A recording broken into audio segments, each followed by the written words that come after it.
மகா பரிசுத்தமுள்ள எங்கள் பரமபிதாவே உமக்கு ஸ்தோத்திரம். அப்பா பிதாவே ஸ்தோத்திரம். நல்ல பிதாவே ஸ்தோத்திரம். மகா இரக்கமுள்ள எங்கள் பரமபிதாவே உமக்கு ஸ்தோத்திரம் செலுத்துறோம். ஹல்லேலூயா ஸ்தோத்திரம். உம்மை ஸ்தோத்திரத்தை துதித்து உமக்கு மகிமையா உலகத்துல வாழும்படியாக மனுக்குலத்தை சுற்றித்ததாக ஸ்தோத்திரம் செலுத்துறோம் பிதாவே. உமக்கு மகிமையான ஜீவன் செய்யத்தக்கதாக மகிமையானவளாக உலகத்தில் படைக்கத்தக்கதாக ஜீவனுள்ள சாட்சியாக மகிமையான சாட்சியாக உலகத்திலே கிரி செய்யும்படியாக மனுக்குலத்தை சுற்றித்ததாக ஸ்தோத்திரம் செலுத்துறோம் பிதாவே. அவிதமான பாக்கியத்தை மனுக்குலங்கள் இழந்து மகா நிர்பந்தமான நிலைமையோடு காணப்பட்டது மாத்திரமல்ல, உமக்கு மகிமை குறைவாக உலகத்தில் வாழ்ந்த போது மறுபடியும் மறுக்குலத்தை ரட்சித்து உயிர்ப்பித்து பதித்துப்படுத்தி பலப்படுத்தி உமக்கு மகிமையான நல்ல ஜீவன சாட்சியாக நிலநிறுத்தும்படியாக சுத்தப்படுவதற்காக ஸ்தோத்திரம் செலுத்துறோம் பிதாவே.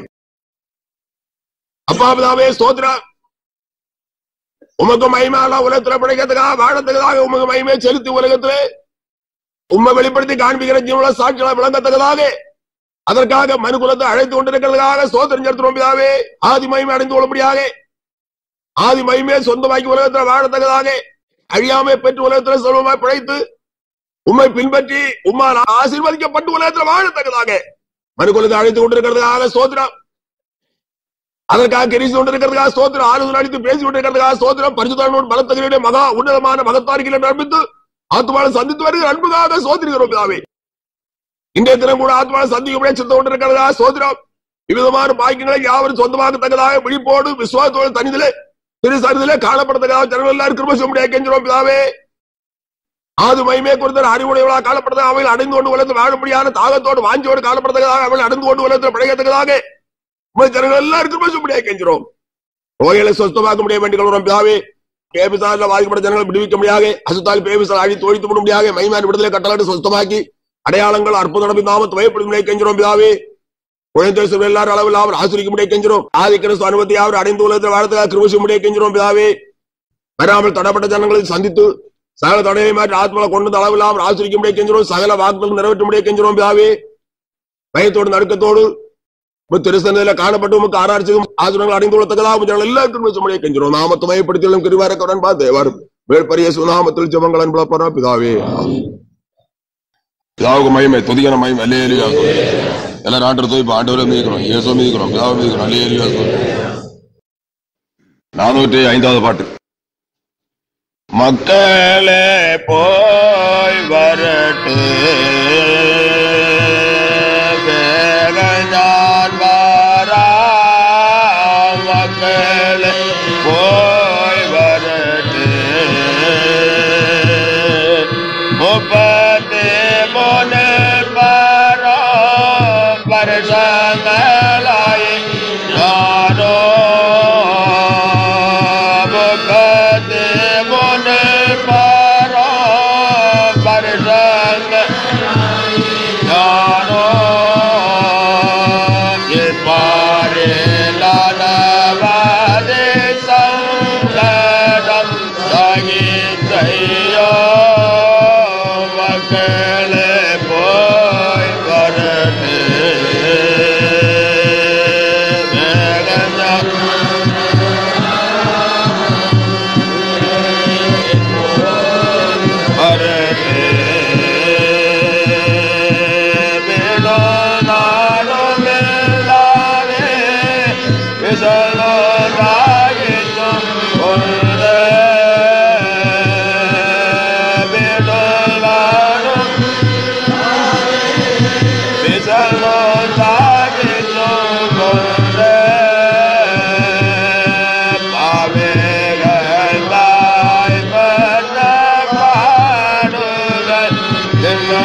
அல்லேலூயா ஸ்தோத்திரம்.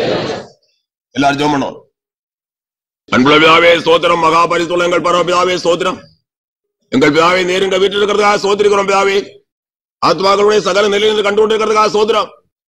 ஆத்மாக்கள் அவசியமான எல்லாவற்றையும் இலவசமாக கொடுத்து கொண்டிருக்கிறதுக்காக ஸ்தோத்திரிக்கிறோம் பிதாவே. இன்னும் ஏராளமாக கொடுக்கும்படியாக சித்தம் கொண்டு பக்தர்களை மாற்றவராக நடப்பித்து வருகிற கீழுக்காக ஸ்தோத்திரம். வீட்டில் இருக்கிறதுக்காக ஸ்தோத்திரிக்கிறோம். எங்கள் எல்லாருமே தரிசிக்கும்படியாக தங்களுக்கு அவசியமான ஆசீர்வாதங்கள் அடைந்து கொள்ளத்தக்கதாக எல்லாரும் கிருபைக்கும்படியாக கெஞ்சுறோம் பிதாவே. திருசன்னிதியில காணப்பட்ட ஜனங்கள் அளவில்லாமல் ஆசீர்வாதத்தை அடைந்து கொள்வது மாத்திரமல்ல, ஒலிபரிமுலாத்திர வார்த்தையில் இருக்கிற ஜனங்களும் கூட தரிசிக்கத்தக்கதாக அளவில்லாத ஆசீர்வாதங்கள் அடைந்து கொள்ளத்தக்கதாக எல்லாரும் கிருபைக்கும்படியாக கெஞ்சுறோம் பிதாவே. திரு வார்த்தையில பேசி அறிவித்தாலும் உமது வார்த்தை என்றான விசுவாசத்துடைய அவன் செய்து கொடுக்க முடியாது அனுகரிச்சாலும் சத்தோடான் கரிசற்றத்தோட உண்டாக்கப்படி காத்தலும் அன்பு பிதாவே. பரிசுத்தவான் திரு வார்த்தையில் பேசி அறிவித்தனால் அளவில் அவர் ஆசிரிக்க முடியாது கெஞ்சுறோம் பிதாவே. பேதையாய தூசியாய துடைத்து போடுற அழுக்கப்பல் இருக்கிற அடியா இருக்க முடியாது பலப்படுத்த முடியாது கருத்தில் உபயோகப்படுத்தி நாமத்தை மயப்படுத்தி அளவில்லாத ஆசீர்வாதம் கட்டளாட முடியாது கெஞ்சுறோம். சகல வாக்கு நிறைவேற்றணும் நாமத்தை மயப்படுத்தணும். திருவேரக்கோரன்பா தேவாரம் மேல்பரிய சுநாமத்தில் ஜபங்கள் அன்புள்ள பரவ பிதாவே. பிதாவுக்கு மகிமை துதிக்கான மகிமை அல்லேலூயா. எல்லாரும் ஆண்டவரை மிதிக்கிறோம், இயேசுவை மிதிக்கிறோம், பிதாவை மிதிக்கிறோம். அல்லேலூயா. 1 Corinthians 1 வசனத்தை வாசிங்கள். கிறிஸ்துவை பற்றிய சாட்சி உங்களுக்குள்ளே ஸ்திரப்படுத்தப்பட்டபடியே. கிறிஸ்துவை பற்றிய சாட்சி உங்களுக்குள்ளே ஸ்திரப்படுத்தப்பட்டபடியே. கிறிஸ்துவை பற்றிய சாட்சி. சாட்சி என்றால் உலகத்துக்கும் மனுக்குலத்துக்கும் மறைவா இருக்கிறதான காரியங்களை வெளிப்படுத்துகிறதே ஆகும். சாட்சி என்று சொல்லும் போது மறைவான வெளிப்படுத்துகிறதே சாட்சி. மறைவான காரியங்களை வெளிப்படுத்தி அறிவிக்கிறதே சாட்சி என்று சொல்லுகிறது. சாட்சி என்று சொல்லுகிறது மறைவா இருக்கிறவைகளை வெளிப்படுத்தி அறிவிக்கிறது என்பது. இங்கே சொல்லப்பட்ட சாட்சி உலகத்துக்கும் மனுக்குலத்துக்கும் மறைவா இருக்கிறதான காரியங்களை வெளிப்படுத்தி அறிவிக்கிறதே ஆகும். இங்க என்ன சொல்லப்பட்டிருக்கிறது? கிறிஸ்துவை பற்றிய சாட்சி. கிறிஸ்துவை பற்றிய சாட்சி உங்களுக்குள்ளே ஸ்திரப்படுத்தப்பட்டபடியே. கிறிஸ்துவை பற்றிய சாட்சி சொல்லும் போது இயேசு கிறிஸ்து யார் என்றும் அவராலே மனுக்குலத்துக்கு வந்திருக்கிறதான மகிமையான பாக்கியங்கள் பதவிகள் ஆசீர்வாதங்கள் எவைகள் என்றும் அவைகளை தெளிவும் திட்டமாக பேசி வெளிப்படுத்தி அறிவிக்கிறது ஆகும். கர்த்தராகிய இயேசு கிறிஸ்து யார், அவராலே மனுக்குலத்துக்கு வந்திருக்கிறதான மகிமையான பாக்கியங்கள் பதவிகள் ஆசீர்வாதங்கள் எவைகள், இவைகளை குறித்து பேசி அறிவித்து வெளிப்படுத்துகிறதே ஆகும் சாட்சி என்று சொல்லும் போது. இவ்விதமாக உலகத்திலே சாட்சிகளாக ஜீவிக்கும்படியாக கிரியை செய்யும்படியாக சாட்சிகளாக உலகத்திலே வாழ்ந்து இவ்விதமான பாக்கியங்களை பதவிகளை ஆசீர்வாதங்களை உலகத்துக்கும் மனுமக்களும் வெளிப்படுத்தி அறிவிக்க முடியாத கர்த்தராலே ஏற்படுத்தப்பட்டவர்கள் சாட்சிகள் என்பது. இங்கே சொல்லப்பட்ட சாட்சி யார் என்றால் ஆதி சபையில காணப்பட்டதான கர்த்தருடைய தாசனாகிய பவுல். ஆதியிலே காணப்பட்ட கர்த்தருடைய தாசனாகிய பவுல் கர்த்தராகிய கிறிஸ்து இயேசுவின் சாட்சியாகவே உலகத்துல வாழ்ந்தான், கிரியை செய்தான், காணப்பட்டான். அவ்விதமாக ஆதி சபையின் காலத்துல இன்னும் அநேக சாட்சிகள், ஆதி சபையின் காலத்திலே அநேக சாட்சிகள் உண்டாயிருந்தது. அநேகர் சாட்சிகளாக வாழ்ந்தார்கள், அநேகர் சாட்சிகளாக கிரியை செய்தார்கள். மனுமக்களுக்கு உலகத்துக்கும் மறைக்கப்பட்டு போன மகிமையான தெய்வீகமான காரியங்களை உலகத்திலே வெளிப்படுத்தும் சாட்சிகள். அதற்காக கர்த்தரால் ஏற்படுத்தப்பட்டவர்கள், கர்த்தரால் அதற்கென்று நியமித்ததான கர்த்தரால் நியமிக்கப்பட்டதான ஊழியக்காரர்களாகிய சாட்சிகள். கர்த்தராகிய இயேசு கிறிஸ்து யார் என்று வெளிப்படுத்தி அறிவிக்கிறவன், அவராலே மனுமக்கள் வந்திருக்கிறதான ஆசீர்வாதங்கள் மகிமையான பாக்கியங்கள் எவள் என்று தான் அவருக்கு பெற்று அதை மற்றவர்களுக்கு காண்பிக்கிறவர் வந்தார் கர்த்தருடைய ஊழியக்காரர். கர்த்தர் இன்னும் நாம் வேதத்தை வாசிக்கும் போது அவருடைய ஊழியக்காரர்களை அவருடைய சீசர்களை குறித்து அவருடைய ஊழியக்காரர்களை குறித்து அநேக இடங்களில் சொல்லி இருக்கிறார். நீங்கள் எனக்கு சாட்சிகளா இருப்பீர்கள், நீங்கள் எனக்கு சாட்சிகளா இருக்கிறீர்கள், நீங்கள் இவைகளுக்கு சாட்சிகளா இருக்கிறீர்கள். இவைகளுக்கு தெய்வீகமான ஆசீர்வாதங்களுக்கு, பிசாசியமான பாவத்தொன்று ரட்சிக்கப்பட்டு விடுவிக்கப்பட்டு பிசாசியமான பாவத்தொன்று மூலமான ரட்சிப்பின் அனுபவத்தை விடுதலை அனுபவத்தை பெற்று அதற்கப்புறம் தெய்வீகமான ஆசீர்வாதங்கள் அடைந்து உலகத்துல வாழும் அனுபவத்துக்கென்று இவ்விதமான இவைகளுக்கென்று நீங்கள் சாட்சிகளாக இருப்பீர்கள் என்று கர்த்தர் சொல்லி இருக்கிறார். இவ்விதமாக நான் கவனிக்கும் போது கர்த்தருடைய ஊழியக்காரர் யார் என்றால் கர்த்தருடைய சாட்சி. கர்த்தராலே விசாதியமான பாவத்திலிருந்து ரட்சிக்கப்பட்டும் பூர்வமான விடுதலை அனுபவத்தை அடைந்தும் அதற்கப்புறம் தெய்வீகமான அனுபவங்கள் கர்த்தராகிய கிறிஸ்து இயேசுவை பெற்று அனுபவித்து அவைகளை நான் ஊழியம் செய்கிறேன் என்று தன்னுடைய பேச்சளவில் தன்னை வெளிப்படுத்துவரும் அல்ல, ஒரு பெரிய வன்பிச்ச பிரசங்கம் பண்ணத்தக்க அளவில் வேத வசனத்தை படித்துக் கொண்டு வரும் அல்ல. யாவுக்கு மகிமை, துதியான மகிமை, லேலியா பெரிய அளவில் பெரிய வன்பிச்ச பிரசங்கங்கள் பண்ணுகிற பேர் கேட்ட பிரசங்கம் பண்ணுகிறேன் என்று சொல்லுகிற அனுபவத்தோடு காணப்படுகிறவனும் அல்ல. பிரசங்கம் மாத்திரம் பண்ணிக்கொண்டு காணப்படுகிறவனும் அல்ல, பின்னையும் தான் பண்ணுகிற பிரசங்கத்தின்படி தன்னுடைய ஜீவித்திலே அவிதமான அனுபவங்களை உடையவனாக காணப்பட்டு பிரசங்கத்தினாலே அவைகளை அறிவித்து ஜீவித்திலே காண்பிக்கிறவன், ஜீவித்திலே அவைகளை வெளிப்படையாக காண்பித்து அறிவிக்கிறவனே ஆகும் அந்த சாட்சி. சுவிசேஷத்தை எப்படி பிரசங்கம் பண்ணவன என்று கர்த்தர் சொல்லி இருக்கிறார். மத்தேயு சுவிசேஷம் 24:14 வாசிக்கும் போது சுவிசேஷம் எப்படி பிரசங்கிக்கப்பட வேண்டும், ராஜ்யத்துடன் இந்த சுவிசேஷம் பூலோகம் எங்கும் உள்ள சகல ஜாதிகளுக்கு சாட்சியாக பிரசங்கிக்கப்படும். அப்போது முடிவு வரும். பூலோகம் எங்குள்ள சகல ஜனங்களுக்கும் சாட்சியாக சுவிசேஷம் பிரசங்கிக்கப்பட வேண்டும். சாட்சியாக சுவிசேஷத்தை பிரசங்கிக்கிறவனே அந்த ஊழியக்காரர். கர்த்தருடைய ஊழியக்காரர் யார்? சாட்சி. சாட்சியாக சுவிசேஷத்தை பிரசங்கிக்கிறவர் வாக்கு தத்தங்களும் சுவிசேஷங்களும் எவைகளை பேசி அறிவிக்கிறதோ அவைகளை தான் பெற்று அவைகளை நிலை தெரிந்து கொண்டு அவைகளை பேச்சிலும் கிரியையிலும் ஜீவித்திலும் வெளிப்படுத்தி காண்பிக்கிறவனே அந்த சாட்சி. அவிதமான அனுபவத்தோடு காணப்படுகிறவன் தேவன் அறிகிறது கூட அதற்கென்று கூட தேவன் சாட்சியத்தான் ஏற்படுத்தியிருக்கிறார். ஏசாயா தீர்க்கதரிசனம் 43:10-12 வசனங்களில் சொல்லப்பட்டிருக்கிறது. வாசிங்கள். நானே அவர் என்று நீங்கள் உணர்ந்து என்னை அறிந்து விசுவாசிக்கும்படிக்கு நீங்களும் நான் தெரிந்து கொண்ட என் தாசனும் எனக்கு சாட்சிகளாக இருக்கிறீர்கள் என்று கர்த்தர் சொல்லுகிறார். பாருங்கள், எப்படி தேவனை கூட உலகம் அறிந்து கொள்ள முடியும், அல்லது உலகத்தார் தேவனை எப்படி அறிந்து கொள்ள முடியும்? சாட்சிகள் மூலம்தான். உலகத்துல ஏராளமான பிரசங்கங்கள் பண்ணுகிற இடத்திலேயும் அந்த பிரசங்களை கேட்கிற ஜனங்களுக்குள்ளே நாம் கவனிக்கும் போது தேவன் யார் என்று தெரிகிறதில்லை. பிரசங்கங்கள் கேட்கிறவர்கள் தான். பிரசங்கங்கள் கேட்டுக்கொண்டிருக்கிற ஜனங்களுக்கு கூட தேவன் யார் என்று தெரிகிறதில்லை. அவிதமான அறிவு அவர்களுக்குள்ள இல்லை. கிறிஸ்துவர்கள் என்று சொல்லுகிறவர்கள், கிறிஸ்துவ ஆராய்க்கிறவர்கள் சொல்லுகிறவர்கள், கிறிஸ்துவை குறித்தான பிரசங்கங்கள் ஏராளமாக கேட்கிறவர்கள் இவ்விதமான நிலைமையோடு காணப்பட காரணம் என்ன? தேவனை குறித்தான அறிவு அவர்களுக்கு இல்லை என்பதுதான். தேவன் யார் என்று அவர்களுக்கு அறிய முடியறதில்லை. நான் ரட்சிக்கப்பட்டு இயேசு கிறிஸ்துவ குறித்து சாட்சி கொடுக்க ஆரம்பித்த உடனே அவர்களுடைய போதகர் இடத்துல இவ்விதமாக கேள்வி கேட்டார்கள். நாங்கள் எத்தனையோ வருஷ கணக்காக கிறிஸ்தவர்கள் என்று பெயர் கேட்டுக்கொண்டு பிரசங்கெல்லாம் கேட்டு ஆராதனை பங்கெடுத்து கொடுத்தோமே, இயேசு கிறிஸ்துவ மெய்யான தெய்வம் என்று எங்களுக்கு இதுவரையும் தெரியாது, இப்போதானே தெரிய வந்தது. இயேசு கிறிஸ்துவ ஆராதித்ததான கிறிஸ்தவர்கள் சொன்ன வார்த்தை இது. நாங்கள் அநேக ஆண்டுகளாக கிறிஸ்தவர்கள் என்றான பெயரோடு இயேசு கிறிஸ்துவை ஆராதனை செய்து அவரை குறித்தான பிரசங்கங்கள் எல்லாம் கேட்டுக் கொண்டிருந்தோமே, இயேசு கிறிஸ்துவ மெய்யான தேவன் என்று தெய்வம் என்று எங்களுக்கு தெரியாம இருந்தது, இப்போதுதானே நாங்கள் அறிந்திருக்கிறோம் என்று சொன்னார்கள். இப்போது இந்த மனுஷன் கிறிஸ்துவாலே ரட்சிக்கப்பட்டு அவருக்கு சாட்சியாக மாறினதற்கு பிறகு நாங்கள் இயேசு கிறிஸ்துவ மெய்யார் தெய்வம் என்று அறிந்திருக்கிறோம் என்று சாட்சி கொடுத்தார்கள். இவ்விதமாக இன்னும் நாம் கவனித்தால் ஏராளமாக சொல்லலாம். ஒரே ஒரு காரியம் தான், அவருடைய சாட்சிகள் மூலம் தான் தேவன் அறிந்து கொள்ள முடியும், தவிர வேற எந்த விதமான பிரசங்கத்தினாலே எந்த விதத்தினாலும் அறிந்து கொள்ள முடியாது. இது மாற்றக்கூடாத சத்தியம். ஆனால் முக்கியமாக தேவன் எதை விரும்புகிறார்? அவர் அறிகிற அறிவே விரும்புகிறார். ஓசியா தீர்க்கதரிசனம் 6:6 வாசிக்கும் போது பலிய அல்ல இரக்கத்தையும் தகன பலிகளை பார்க்கலும் தேவனை அறிகிற அறிவை விரும்புகிறேன். பலிய அல்ல இரக்கத்தையும் தகன பலிகளை பார்க்கலும் தேவனை அறிகிற அறிவையும் விரும்புகிறேன் என்று தேவன் சொல்கிறார்.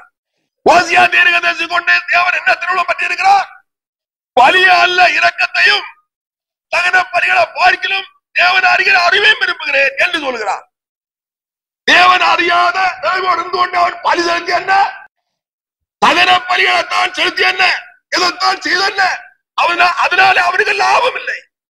ஆனால் முக்கியமாக தேவன் எதை விரும்புகிறார்? அவர் அறிகிறாரே விரும்புகிறார். ஏசாயா தீர்க்கதரிசனத்தில் நாம் என்ன வாசித்தோம்?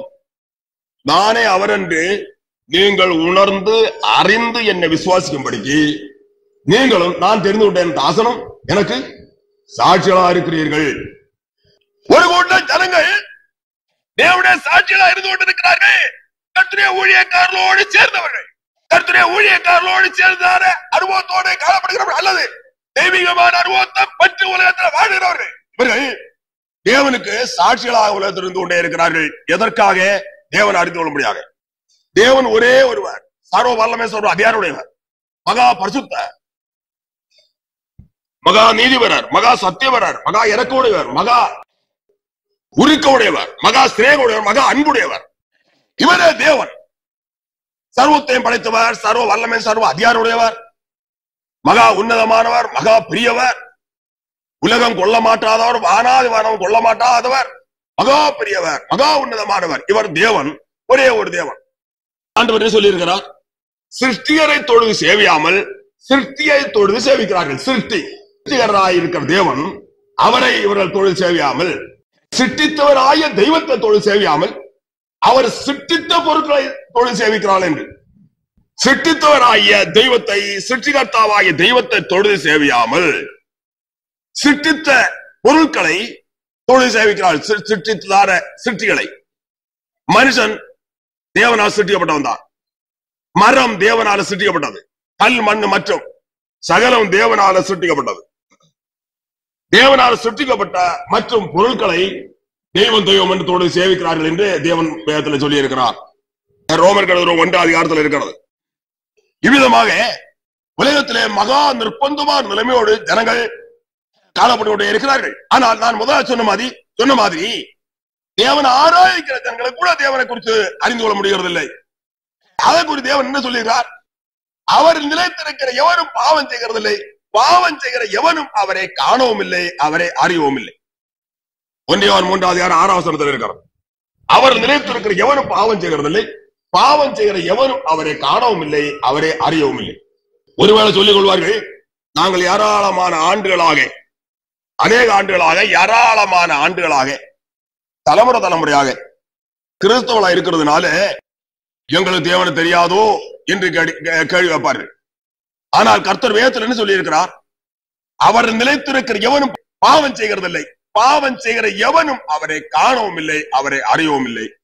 1 யோவான் 3:6 இருக்கிறது. ஏசாயா தீர்க்கதரிசனம் 43:12. நானே அறிவித்து ரட்சித்து விளங்க பண்ணினேன், உங்களில் இப்படி செய்யத்தக்க அந்நிய தேவன் இல்லை, நானே தேவன் என்பதற்கு நீங்கள் எனக்கு சாட்சிகள் என்று கர்த்தர் சொல்கிறார். நானே தேவன் என்பதற்கு நீங்கள் எனக்கு சாட்சிகள் என்று கர்த்தர் சொல்கிறார். பாருங்கள், சாட்சிகள் மூலம்தான் தேவனை உலகமும் மனுமக்களும் அறிந்து கொள்ள முடியுமே தவிர மற்றபடி எவ்விதத்தினாலும் அறிந்து கொள்ள முடியாது. எந்த காரணத்தினாலும் எவ்விதத்தினாலும் தேவனை அறிந்து கொள்ள முடியாது. இதற்காக தேவன் என்ன செய்கிறார்? சாட்சிகளை ஏற்படுத்தி இருக்கிறார். சாட்சி என்றால் எவ்விதமாக ஏற்படுத்தப்பட்டவர்கள், தாயின் கர்ப்பத்திலிருந்து அவரால் அழைக்கப்பட்டு பிரித்தெடுக்கப்பட்டவர்கள், அதற்கப்புறம் முன்குறித்தல் படியே அவராலே அவர்கள் ரட்சிக்கப்பட்டவர்கள், பூர்ணமான ரட்சிப்பின் அனுபவத்தை சொந்தமாக்கி, பூர்ணமான ஆவிக்கின் அனுபவத்தை சொந்தமாக்கி, அவரால் பலப்படுத்தப்பட்டு அதிகாரப்படுத்தப்பட்டு அவராலே அனுப்பப்பட்டவர்களாகும். கர்த்தராகிய கிறிஸ்து இயேசுவாலே ரட்சிக்கப்பட்டு பலப்படுத்தப்பட்டு அதிகாரப்படுத்தப்பட்டு அவராலே அனுப்பப்பட்டவர்களே அந்த சாட்சிகளாகிய ஊழியக்காரர்கள் என்பதை குறித்து தாராளமாக அறிந்து கொள்ள வேண்டும். விவிதமான அனுபவத்தோடு உலகத்திலே ஏராளமான சாட்சிகள் காணப்பட்டார்கள். இந்த சாட்சிகள் என்று இந்த அனுபவத்தில் இவர்கள் வர காரணம் என்ன தெரியுமா? தேவனுடைய மகிமையான விசேஷமான வெளிப்படுத்தல் தான். வெளிப்படுத்தல் மூலம் தான் தேவனை இவர்கள் அறிந்து கொண்டார்கள், மற்றபடி அறிய முடியாது. எபேசியர் 4:20 எண்ணுகிறேன். அந்த வசனத்தில் என்ன சொல்லப்பட்டிருக்கிறது? நீங்களோ இவ்விதமாய் கிறிஸ்துவை கற்றுக்கொள்ளவில்லை, கிறிஸ்துவை குறித்து பிரசவம் பண்ணி நடக்கிறதான, கிறிஸ்துவை அறிந்து கொண்டோம் என்று சொல்லுகிறதான, கிறிஸ்துவை நாங்கள் சரியாக அறிந்திருக்கிறோம் என்று சாதித்து கொண்டு நடக்கிறதான ஜனங்களை குறித்து பரிசுத்த ஆவியானவர் ஒரு கேள்வி கேட்கிறார். சொன்னதாரா வாசிங்கள். நீங்களோ இவ்விதமாய் கிறிஸ்துவை கற்றுக்கொள்ளவில்லை. பாருங்கள், கிறிஸ்துவை கற்று அறிந்து கொள்ள வேண்டும். நீங்களோ இவ்விதமாய் கிறிஸ்துவை கற்றுக்கொள்ளவில்லை. கிறிஸ்துவை குறித்தான அறிவற்று போற ஜனங்கள் கிறிஸ்து இயேசுவுக்கு சாட்சிகளாக உலகத்தில் காணப்பட முடியாது. கிறிஸ்து இயேசுவை சாட்சிகளாக உலகத்தில் காணப்பட வேண்டுமானால் கிறிஸ்துவை குறித்து கற்றுக்கொள்ள வேண்டும். கிறிஸ்துவை குறித்து கற்றுக்கொள்ளும் பாடசாலை ஒன்று உண்டு. அது கிறிஸ்து இயேசு பாடசாலை தான். அது கிறிஸ்து இயேசு பாடசாலை. கிறிஸ்து இயேசு ஒரு பாடசாலை ஏற்படுத்தியிருக்கிறார். அவரை குறித்து கற்றுக் கொடுக்க முடியாது.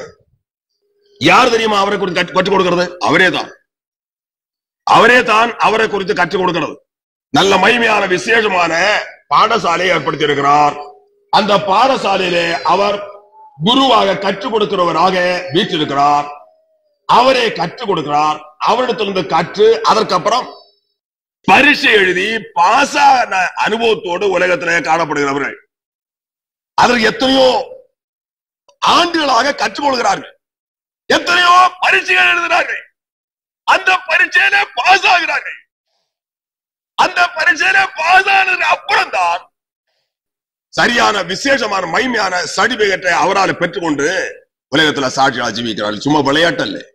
பசியோடு, பட்டினியோடு, கண்ணீரோடு, அழுகையோடு, புலம்பலோடு, உபவாசத்தோடு தன்னுடைய ஜீவன் குறுக தன்னுடைய பலங்கள் எல்லாம் சரியா ஒடுங்கி போக மரணம் தான் தனக்கு நேரிடுமோ என்று சொல்லத்தக்க அளவில் சீனம் ஏற்பட, பலவீனம் ஏற்பட அவ்வளவு நிலைமையோடு அந்த பாடசாலையிலே இருந்து அநேக ஆண்டுகளாக கற்று அதற்கப்புறம் பரீட்சை எழுதப்பட்டு அதற்கப்புறம் பாசானான் என்றான அந்த மகிமையான ஒரு நல்ல செய்தியை கூட அவன் அறிந்து அதற்கப்புறம் அவராலே கற்றுக் கொடுத்த கிறிஸ்து இயேசுவாலே சர்டிபிகேட் வாங்கி கொண்டு உலகத்திலே சாட்சியாக ஜீவிக்கிறோம்.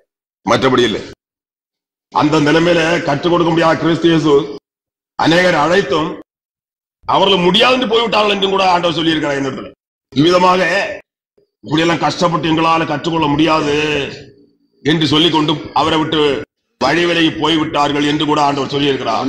இவ்விதமாக கற்றுக்கொண்டவர்கள், பரிசு எழுதி பாஸ் ஆனவர்கள், கிறிஸ்து இயேசுவால சர்டிபிகேட் பெற்றவர்கள் அவர்தான் கர்த்தருடைய சாட்சிகள். கர்த்தருடைய தாசனாகிய பவுலுடைய அனுபவத்தை குறித்த அதேதான் இவ்விதமான அனுபவத்தோடு கர்த்தருடைய தாசனாகிய பவுல் ஆசிரியர் காணப்பட்ட மற்றவர்களும் மற்ற ஊழியக்காரர்களும் இவ்விதமான அனுபவத்தோடு காணப்பட்டவர்கள் தான்.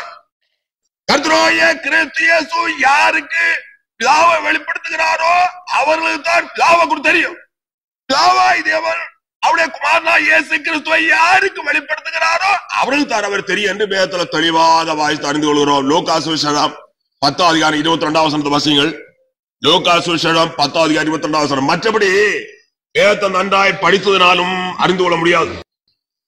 வேதத்தை குறித்து நாம் கவனிக்கும் போது வேத வசனம் முதல் மற்றும் சகலவும் ரகசியம் ரகசியம் ரகசியம் என்று சொல்லப்பட்டிருக்கிறது. அத்தனை ரகசியம். எவ்விதமான ரகசியம்? தேவ ரகசியம். தேவ ரகசியத்தை யார் அறிந்து கொள்ள முடியும்? தேவனால யாருக்கு வெளிப்படுத்தப்படுகிறதோ அவர்கள் மாத்திரம் தான் அறிந்து கொள்ள முடியும், தவிர மற்றபடி ஒன்று அறிந்து கொள்ள முடியாது. அங்கே என்ன சொல்லப்பட்டிருக்கிறது? ஆசிரியர்கள், சகலமும் என் பிதாவினால் எனக்கு ஒப்புக் கொடுக்கப்பட்டிருக்கிறது. பிதா தவிர வேறு ஒருவனும் குமாரன் இன்னார் என்று அறியான். குமாரனாகிய கிறிஸ்து இயேசு யார் என்று அவர்கள் அறிந்து கொள்ளவில்லை. ஏன்? பிதாவாகிய தேவன் யாருக்கு அவரை வெளிப்படுத்துகிறாரோ அவர்களுக்கு தான் அவர் அறிந்து கொள்ள முடியும் கிறிஸ்து இயேசுவை குறித்து. பிறகு குமாரன் அவரை எவனுக்கு வெளிப்படுத்த சித்தமாயிருக்கிறாரோ அவனும் தவிர வேறு ஒருவனும் பிதா இன்னார் என்று அறியான் என்றார். பிதாவை அறிந்து கொள்ள முடியாது. குமாரன் யாருக்கு வெளிப்படுத்துகிறாரோ அவன் தான் அறிந்து கொள்வான். கர்த்தராகிய கிறிஸ்து இயேசுவாகிய குமாரன் பிதாவை யாருக்கு வெளிப்படுத்துகிறாரோ அவன் தான் பிதா யாருன்னு அறிந்து கொள்வான். பிதாவாய் தேவன் அவருடைய குமாரனாக இயேசு கிறிஸ்துவை யாருக்கு வெளிப்படுத்துகிறாரோ அவர்கள் தான் என்ன குமாரனாய் கிறிஸ்து இயேசு யார் என்று அறிந்து கொள்வார். கிறிஸ்து இயேசுவை அறிந்து கொள்ள வேண்டுமானால் பிதாவாகிய தேவனுடைய வெளிப்படுத்தலுடையவனுக்கு மாத்திரம் தான் அறிந்து கொள்ள முடியும். பிதாவாகிய தேவன் யாருக்கு குமாரனை வெளிப்படுத்துகிறாரோ அவன் தான் குமாரனாய கிறிஸ்து இயேசு அறிந்து கொள்ள முடியும். அதே பிரகாரமாக குமாரனாய் கிறிஸ்து இயேசு பிதாவாய் தேவனை யாருக்கு வெளிப்படுத்துகிறாரோ அவர்களுக்கு தான் பிதாவாய் தேவனை அறிந்து கொள்ள முடியும், மற்றபடி அறிந்து கொள்ள முடியாது. யோவான் சுவிசேஷம் 5:22-23 வசனங்கள். அன்றியும் பிதாவை கனம் பண்ணுகிறது போல எல்லாரும் குமாரனையும் கனம் பண்ணும்படிக்கு பிதாவானவர் தாமே ஒருவருக்கு நியாய தீர்ப்பு செய்யாமல் நியாய தீர்ப்பு செய்யும் அதிகாரம் முழுவதையும் குமாரனுக்கு ஒப்புக் கொடுத்திருக்கிறார். குமாரனை கனம் பண்ணாதவன் அவரை அனுப்பின பிதாவையும் கனம் பண்ணாதவனாயிருக்கிறான். ஒரு பெரிய வாதாட்டம் ஜனங்களுக்குள்ள குமாரனாய கிறிஸ்து இயேசு குறித்து, குமாரனாய கிறிஸ்து இயேசுவை குறித்து ஒரு பெரிய வாதாட்டம் உலகத்தில் நடந்து கொண்டே இருக்கிறது. என்ன, கிறிஸ்து இயேசு யார் என்று அறிவில்லாத நிலைமையோடு காணப்படுகிற ஒரு கூட்டம் ஜனங்களுடைய வாதாட்டம். இங்க என்ன சொல்லப்பட்டிருக்கிறது? பிதாவை கனம் பண்ணுகிறது போல குமாரனை கனம் பண்ண வேணும்.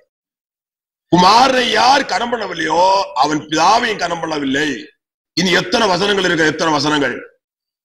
ரட்சிக்கப்பட்ட ஒரு மனுஷன் வேத வசனத்தை அப்படியே விசுவாசிக்கிறான். அதான் ரட்சிப்பில உள்ள ஒரு அனுபவம். ரட்சிப்பில காணப்படுற ஒரு அனுபவம் என்ன? வேத வசனத்தை அப்படியே விசுவாசிக்கிறது. சிலுவையில இருந்து கொண்டு என் தேவனே என் தேவனே என்று ஏன் சொன்னார்? வசனங்கள் எல்லாம் காட்டி கொடுத்தோம். அநேக வசனங்களை நான் பல தடையும் வாழ்த்து காட்டி கொடுத்திருக்கிறேன். அந்த வசனங்களை பிரசிங்கார் வாழ்த்து காட்டி கொடுத்தாராம். கொடுத்த பிறகு அப்படியே கேள்வி வசனம் எல்லாம் இருக்கத்தான் செய்கிறது. பின்ன ஏன் சிலுவையில் இருந்து கொண்டு என் தேவன் என்று கூப்பிட்டாரு? அவதாரத்தின் மூலம் அவர் குமாரன் ஆனாரே அல்லாமல் அவரே நித்திய பிதாவா இருக்கிறார் என்று அவருடைய அவதாரத்தை குறித்து ஏசாயா தீர்க்கதரிசனத்தில் சொல்லப்பட்டிருக்கிறது. ஏசாயா தீர்க்கதரிசனம் 6ஆம் அதிகாரம் 9ஆம் வசனம் என்ன சொல்லப்பட்டிருக்கிறது? நமக்கு ஒரு பாலகன் பிறந்தார், நமக்கு ஒரு குமாரன் கொடுக்கப்பட்டார், கர்த்தத்துவம் அவர் தோளின் மேல் இருக்கும், அவர் நாமம் அதிசயமானவர், ஆலோசனை கர்த்தா, வல்லமையுள்ள தேவன், நித்திய பிதா, சமாதான பிரபு என்று நித்திய பிதா. அந்த கிறிஸ்து இயேசு நித்திய பிதா என்று சொல்லப்பட்டிருக்கிறது. அவருடைய அவதாரத்தை குறித்தான வசனம் தான் அது. அவர் யார்? நித்திய பிதா. அதற்கப்புறம் இன்னும் நாம் வேதத்தில் வாசிக்கும் போது பிதா வார்த்தை பரிசுத்தாவி. பிதா வார்த்தை, வார்த்தை தான் குமாரன் என்று சொல்றது. பிதா வார்த்தை பரிசுத்தாவி, வார்த்தை ஆவி. அப்போது பிதாவிடத்திலிருந்து புறப்பட்ட 2 கிரியை ஆகும். பிதாவிடத்திலிருந்து உலகத்தில் கலந்து வருகிற 2 கிரியை, ஒன்று வார்த்தை, இன்னி ஒன்று ஆவி. அவருடைய பலனும் அவருடைய வார்த்தை என்பது. ஆவி என்றால் பலன். இதனுடைய வார்த்தையும் பலனுமே உலகத்திலே கிரியை செய்கிறது. ரட்சிப்பின் கிரியை பரிசுத்தமாக்குற கிரியை என்பது. இன்னும் ஏராளமான வசனங்கள் இருக்குது. அதை குறித்து இப்போது நமக்கு சமயம் இல்லை. எத்தனை பேசின விஷயங்கள் தான். அதற்கப்புறம் இன்னும் என்ன சொல்லப்பட்டிருக்கிறது வேதத்துல? கிறிஸ்து இயேசு பிதாவாய் தேவனுடைய தற்சொரூபமா இருக்கிறார். தற்சொரூபமா இருக்கிறார். பிதாவாய் தேவனுக்கு சமமானவர். பிதாவாய் தேவனுடைய தற்சொரூபமா இருக்கிறார். பிதாவாய் தேவனுக்கு ரூபம் இல்லை. ஏன்? அவர் ஆவியா இருக்கிறார்.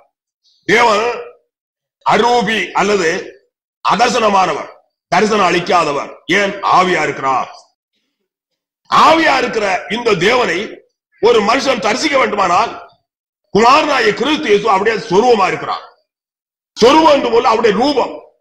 பிதாவாய் தேவன் குமாரனாய கிறிஸ்து இயேசுக்குள்ளே வாசம் பண்ணி கொண்டிருக்கிறார். நானும் பிதாவும் ஒன்றாயிருக்கிறோம் என்பது. சரீரம் என்றால் சொரூபம். இது சரீரம், சொரூபம். எனக்குள்ள இருக்கிற ஒரு ஜீவன், எனக்குள்ள ஒரு ஜீவன் இருந்து கொண்டிருக்கிறது, ஆவி இருந்து கொண்டிருக்கிறது.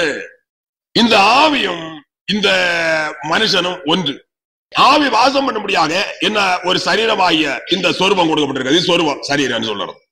இதே பிரகாரமாக பிதாவாய் தேவனுக்கு தற்சொரூபமா இருக்கிறார் கிறிஸ்து இயேசு என்று வசனத்தில் சொல்லப்பட்டிருக்கிறது. இந்த தற்சொரூபமாகிய அவருடைய தற்சொரூபம், அவருடைய ஒரே சொரூபம், அவருடைய சொந்த சொரூபம் கிறிஸ்து இயேசு. கிறிஸ்து இயேசுக்குள்ளே பிதாவாய் தேவன் வாசம் பண்ணி கொண்டே இருக்கிறார். அப்போது கிறிஸ்து இயேசுவும் பிதாவாய் தேவனும் ஒருவர். நித்திய பிதாவா இருக்கிறார் கிறிஸ்து இயேசு. அவரே நித்திய பிதாவா இருக்கிறார். பிதாவாய் தேவனுக்குள்ள வார்த்தை அடங்கி இருக்கிறது. அவரே பிதாவா இருக்கிறார். குமாரனாய கிறிஸ்து இயேசு அவருடைய தற்சொரூபமா இருக்கிறார். அவரை ஒரு மனுஷன் தரிசிக்க வேண்டுமானால், காண வேண்டுமானால் குமாரனை தான் காண முடியும். குமாரனை காணும் போது என்ன? பிதாவை காண்கிறார். என்ன கண்டவன் பிதாவை கண்டான்னு சொன்னார். நானும் பிதாவும் ஒன்றா இருக்கிறோம். பிதாவை ஒருவரும் காண முடியாது, ஒருவரும் காண முடியாது சொல்லுகிறது. ஒருவரும் காண முடியும். ஏன்? ஆவியா இருக்கிறார். குமாரனுக்கு தான் அவரை காண முடியும். குமாரனாய் கிறிஸ்து இயேசு தான் அவரை காண முடியும். வேற ஒருவரும் காண முடியாது. பரலோகத்தில் தூதனும் காணார்கள். யாரும் போய் காண முடியாது பிதாவாய் தேவனை. ஏன்? அவர் ஆவியா இருக்கிறார். ஆவியா இருக்கிற தேவன் குமாரனாய் இயேசு கிறிஸ்துக்குள்ளேயே வாசமா இருக்கிறார். அப்போது பிதாவும் குமாரனும் ஒன்றா இருக்கிறார்கள். குமாரனை கண்டவன் பிதாவை கண்டான். என்ன கண்டவன் பிதாவை கண்டான் என்று ஆண்டவர் சொல்ல காரணம் அதுதான். அவருக்குள்ளே பிதாவாய் தேவன் இருக்கிறார். அவர் யாருக்கு தரிசனம் அளித்திருக்கிறாரோ, யாருக்கு அவர் வெளிப்படுத்தி இருக்கிறாரோ அத்தனையும் என்ன பிதாவாய் தேவனை வெளிப்படுத்தலே ஆகும்.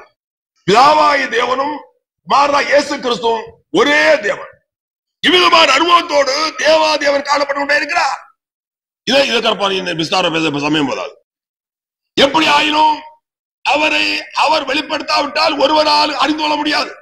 இவ்விதமான நிலைமையில ஒரு பெரிய வாதாட்டம் உலகத்தில் நடந்து கொண்டே இருக்கிறது.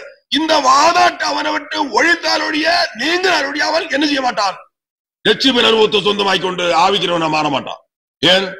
தேவனை குறித்தான அறிவு அவனுக்கு கொஞ்சமேனும் கிடையாது என்பது. கொஞ்சமேனும் இல்லை. இன்னும் நாம் வேதத்தில் வாசிக்கும் போது வெளிப்படுத்தலை பற்றி தாராளமாக இன்னும் வாசித்து அறிந்து கொள்ளலாம். மத்தேயு 16 அதிகாரம் 13 முதல் 17 வாசிக்கும் போது அங்கேயும் சொல்லப்பட்டிருக்கிறது. யோவான் சுவிசேஷம் 14 அதிகாரம் 21 வசனத்தில் வாசிக்கும் போது அங்கேயும் சொல்லப்பட்டிருக்கிறது. கலாத்தியருக்கு எழுதின 1 அதிகாரம் 15, 16 வசனங்களை வாசிக்கும் போது அங்கேயும் சொல்லப்பட்டிருக்கிறது. அத்தனை வெளிப்படுத்தல் தான். கர்த்தராகிய இயேசு கிறிஸ்துவை அறிந்து கொள்ள வேண்டுமானால் பிதாவாய் தேவனாலே அவனுக்கு அவரை வெளிப்படுத்த வேண்டும். இல்லாவிட்டால் அறிந்து கொள்ள முடியாது. யோவான் சுவிசேஷம் 14 அதிகாரம் 21 வசனத்தில் சொல்லப்பட்டிருக்கிறது. என் கற்பனைகளை பெற்றுக்கொண்டு அவைகளை கைக்கொள்ளுகிறவனே என்னிடத்தில் அன்பாயிருக்கிறான். என்னிடத்தில் அன்பாயிருக்கிறவன் என் பிதாவுக்கு அன்பாயிருப்பான். நானும் அவனில் அன்பாயிருந்து அவனுக்கு என்னை வெளிப்படுத்துவேன் என்றார். அது வெளிப்படுத்தல் எப்படி கிடைக்குமா? ஒரு ஊழியக்காரனுக்காக பைபிளுக்குள்ள வேதத்துக்குள்ள எத்தனை கற்பனைகள் இருக்கிறதோ அத்தனை அவர் கேட்டு வாங்கிக் கொள்ள வேண்டுமா? இப்போது இவருடைய கற்பனை கைக்கொள் என்று ஆண்டவர் கட்டாயப்படுத்தினா கூட கற்பனை கைக்கொள்றதுக்கு ஏராளமான ஜனங்களுக்கு முடிகிறது இல்லை. ஏராளமான ஜனங்கள் அது முடிகிறது இல்லை. இவன் என்ன செய்ய பெற்றுக்கொள்ள வேண்டுமா? கேட்டு வாங்க வேண்டும் என்பது. நான் ஒரு ஊழியக்காரன் இருக்க முடியாது. நீர் என்னை அழைத்து எனக்கு எத்தனை கற்பனைகள் வேத புஸ்தகத்துல வைக்கப்பட்டிருக்கிற அத்தனை எனக்கு தார் மன்னிவன் கேட்டு வாங்க வேண்டுமா? ஆவலோடு தாகத்தோடு இவரை கேட்டு வாங்கி அவைகளை கைக்கொள்ள வேண்டுமா? என் கற்பனைகளை பெற்றுக்கொண்டு அவைகளை கைக்கொள்ளுகிறவனே என்னில் அன்பாயிருக்கிறார். என்னிடத்தில் அன்பாயிருக்கிறார். என்னிடத்தில் அன்பாயிருக்கிறவன் என் பிதாவிடத்தில் அன்பாயிருக்கிறான். நானும் அவனில் அன்பாயிருந்து அவனுக்கு என்னை வெளிப்படுத்துவேன் என்றார். வெளிப்படுத்தல் அடைய முடியுமா? கற்பனை என்று சொல்லும் போது ஒரு கற்பனை கூட ஏற்றுக்கொண்டு உலகத்தில் ஜீவிக்கிறது அநேக ஊழியக்கால விருப்பமே கிடையாது. அது ஒரு கஷ்டம் போல. ஏன் தெரியுமா? என்ன கஷ்டம்? அவள்தான் பாவத்திலிருந்து அல்லது பிசாசிகமான நிலையிலிருந்து பூர்ணமான விடுதலை பெற்றுக் கொள்ளாதவர்கள். பிசாசிக தெய்வீகத்துக்கும் வெகு தூரம். அது ஒருபோதும் ஐக்கியமோ பொருத்தமா ஏற்படாது. இருட்டுக்கும் பகலுக்கு இருக்கிற வித்தியாசத்தை பார்க்கணும். பெரிய வித்தியாசம் தெய்வீகத்துக்கும் பிசாசிகத்துக்கும். ஒரு கூட்டம் ஜனங்களுக்கு தேவனுடைய கற்பனை சொல்லும் போது இவ்வளவு வெறுப்பும் கசப்பும் ஏற்பட காரணம் என்ன? அவர்கள் பிசாசியமான பாவத்திலிருந்து பூர்ணமான விடுதலையின் அனுபவத்தை அடைந்து கொள்ளாதவர்கள். பிசாசியமான பாவத்திலிருந்து பூர்ணமான விடுதலை எவன் அடைந்து கொள்கிறானோ அவனுக்கு தெய்வீகமான காரியத்துல மாத்திரம்தான் நாட்டவும் தேட்டவும் வாஞ்சையும் தாகவும் ஏற்படுமே தவிர வேற ஒன்றிலும் ஏற்படுகிறது இல்லை. ஒரே வாஞ்சை, ஒரே தாகம் தெய்வீகத்திலே. தேவனுடைய கற்பனை என்றால் தெய்வீகம், தேவனுடைய பிரமாணம் என்றால் தெய்வீகம், மற்றும் ஆவிக்கிற அனுபவம் எல்லாம் அத்தனை தெய்வீகம். அமிதமான காரியங்கள் அவனுக்கு நாட்டவும் தேட்டவும் வாஞ்சையும் விருப்பமும் ஒரே தாகம் ஏற்பட காரணம் என்ன?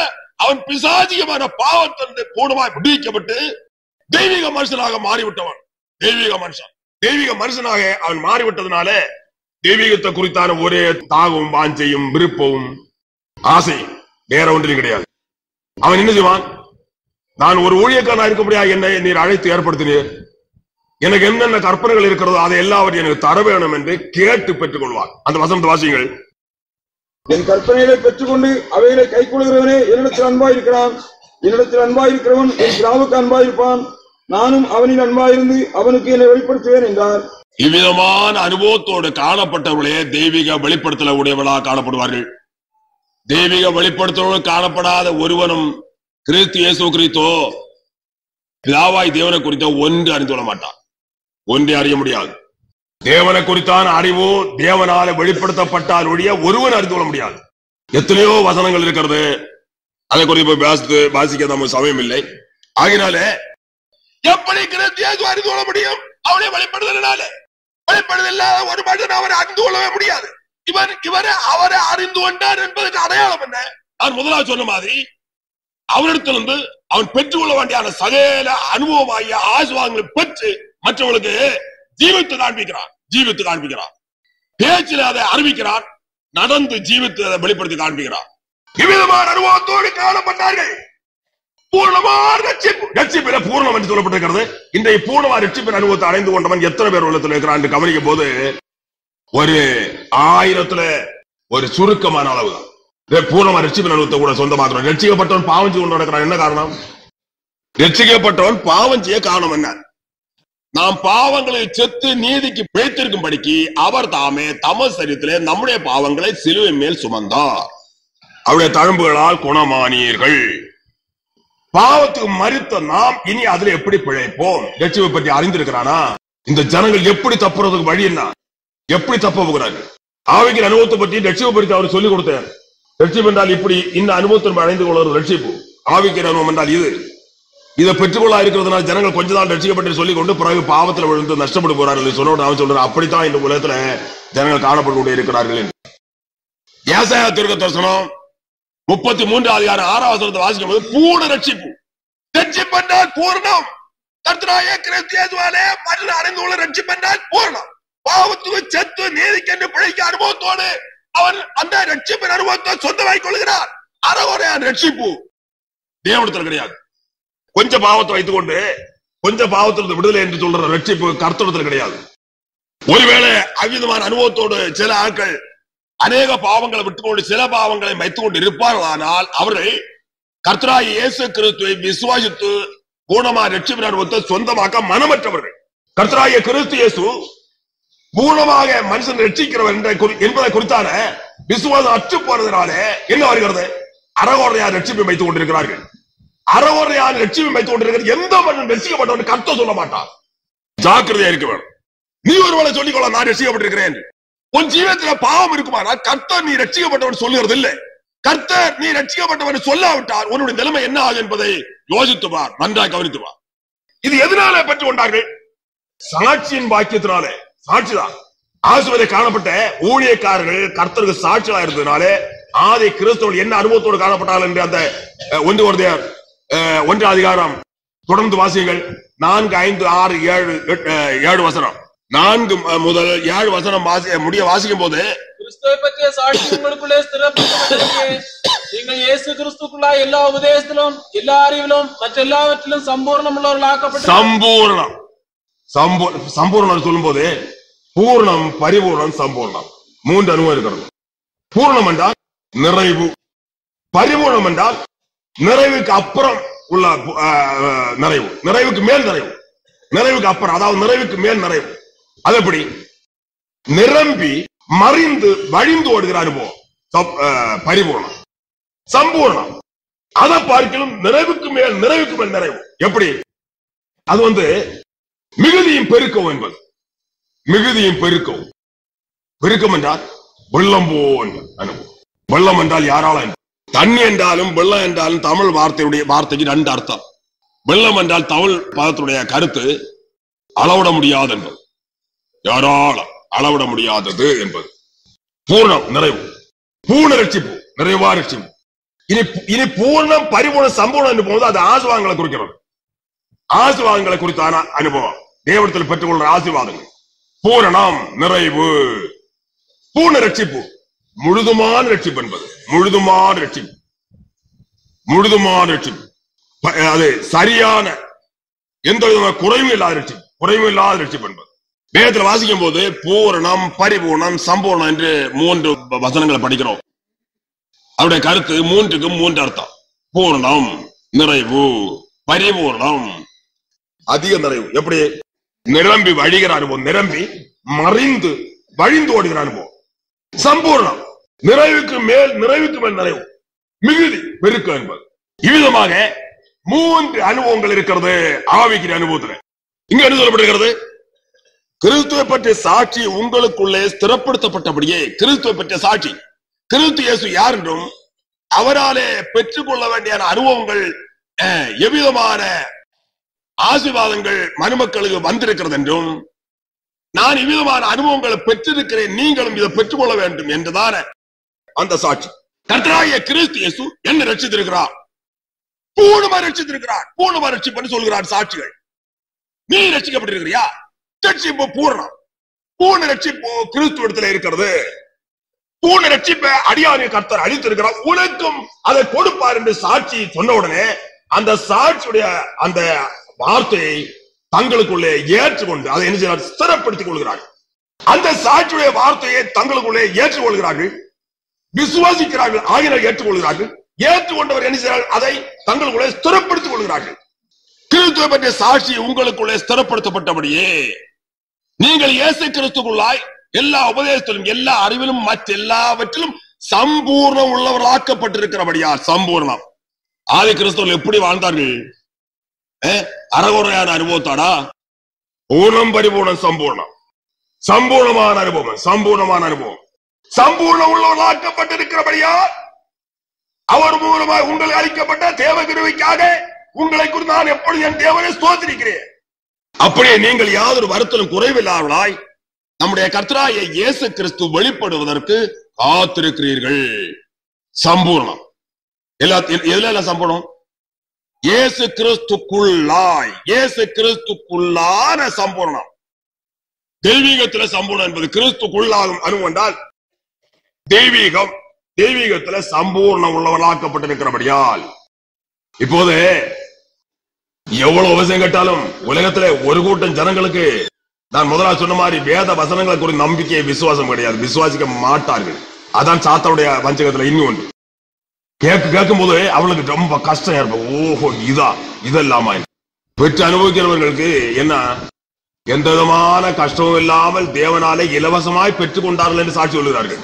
எந்த விதமான கஷ்டம் கிடையாது, இலவசமாக தேவனாலே பெற்றுக் கொண்டோம், எந்த கஷ்டமும் இல்லாமல் அவர் இவ்விதமான அனுபவங்களை தந்திருக்கிறார். நான் பெற்றுக்கொண்டேன், ஏன் விசுவாசத்தேன் பெற்றுக்கொண்டேன், விசுவாசத்தினால் பெற்றுக்கொண்டோம் சொல்லுகிறார்கள் சாட்சிகள். அதே மாதிரி இவர்களுக்குள்ள இருக்கிறது அவிசுவாசம். கேட்ட உடனே ஒரு திகைப்பு, ஒரு நடுக்கம், ஒரு பயம், ஒரு பதற்றம், மனசு ஒரு கஷ்டம், தலைக்கு ஒரு கரக்கம், தலைக்கு ஒரு கரக்கமும் ஒரு தரிப்பும் ஏற்படுகிறது அநேகருக்கு. அவ்வளவு தூரம் சாத்தானால் இவர்கள் ஆளப்பட்டு விட்டார்கள் என்பது. இயேசு கிறிஸ்துக்குள்ளாய் நீங்கள் எல்லா உபதேசத்திலும் எல்லா அறிவிலும் மற்றெல்லாவற்றிலும் அறிவிலே உபதேசத்திலே சம்பூர்ணம், அவரை குறித்த அறிவிலே சம்பூர்ணம், மற்ற எல்லாவற்றிலும் சம்பூர்ணம்.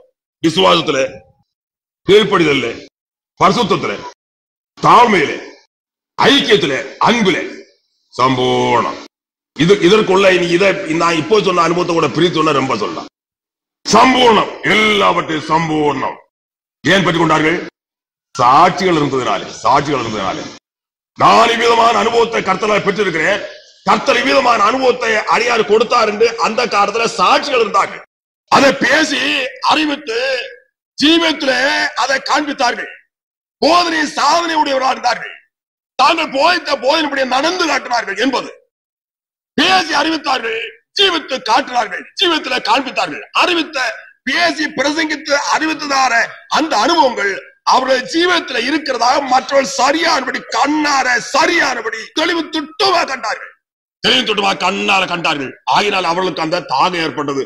ஓ, எங்களுக்கு அதை பெற்றுக்கொள்ள வேண்டுமே, நானும் அதை அணிந்து கொள்ள வேண்டுமே, எனக்கு அது வேண்டுமே என்று என்ன செய்தார்கள்? அந்த தாகத்துக்கு நேரம் கடந்து வந்தார்கள். மற்றவர்கள் பெற்றுக்கொள்ள முடியாது, சாட்சி இல்லாவிட்டால் பெற்றுக்கொள்ள முடியாது. மாத்திரமல்ல, சாட்சியின் வாக்கியத்தை விசுவாசி அவரும் பெற்றுக்கொள்ள முடியாது. சாட்சியின் வாக்கியத்தை அவன் விசுவாசிக்கவில்லை, அவரும் பெற்றுக்கொள்ள மாட்டான். வாசி 4 முதல் வாசி. கிறிஸ்துவை பற்றிய சாட்சி உங்களுக்குள்ளே ஸ்திரப்படுத்தப்பட்டபடியே நீங்கள் இயேசு கிறிஸ்துக்குள்ளாய் எல்லா உபதேசத்திலும் எல்லா அறிவிலும் மற்ற எல்லாவற்றிலும் சம்பூர்ணம் உள்ளவர்களாக்கப்பட்டிருக்கிறபடியா. பாருங்கள், சம்பூர்ணம். அவர் மூலமாய் உங்களுக்கு அளிக்கப்பட்ட தேவ கிருபைக்காக நான் உங்களை குறித்து எப்பொழுது என் தேவனை ஸ்தோத்திரிக்கிறேன்.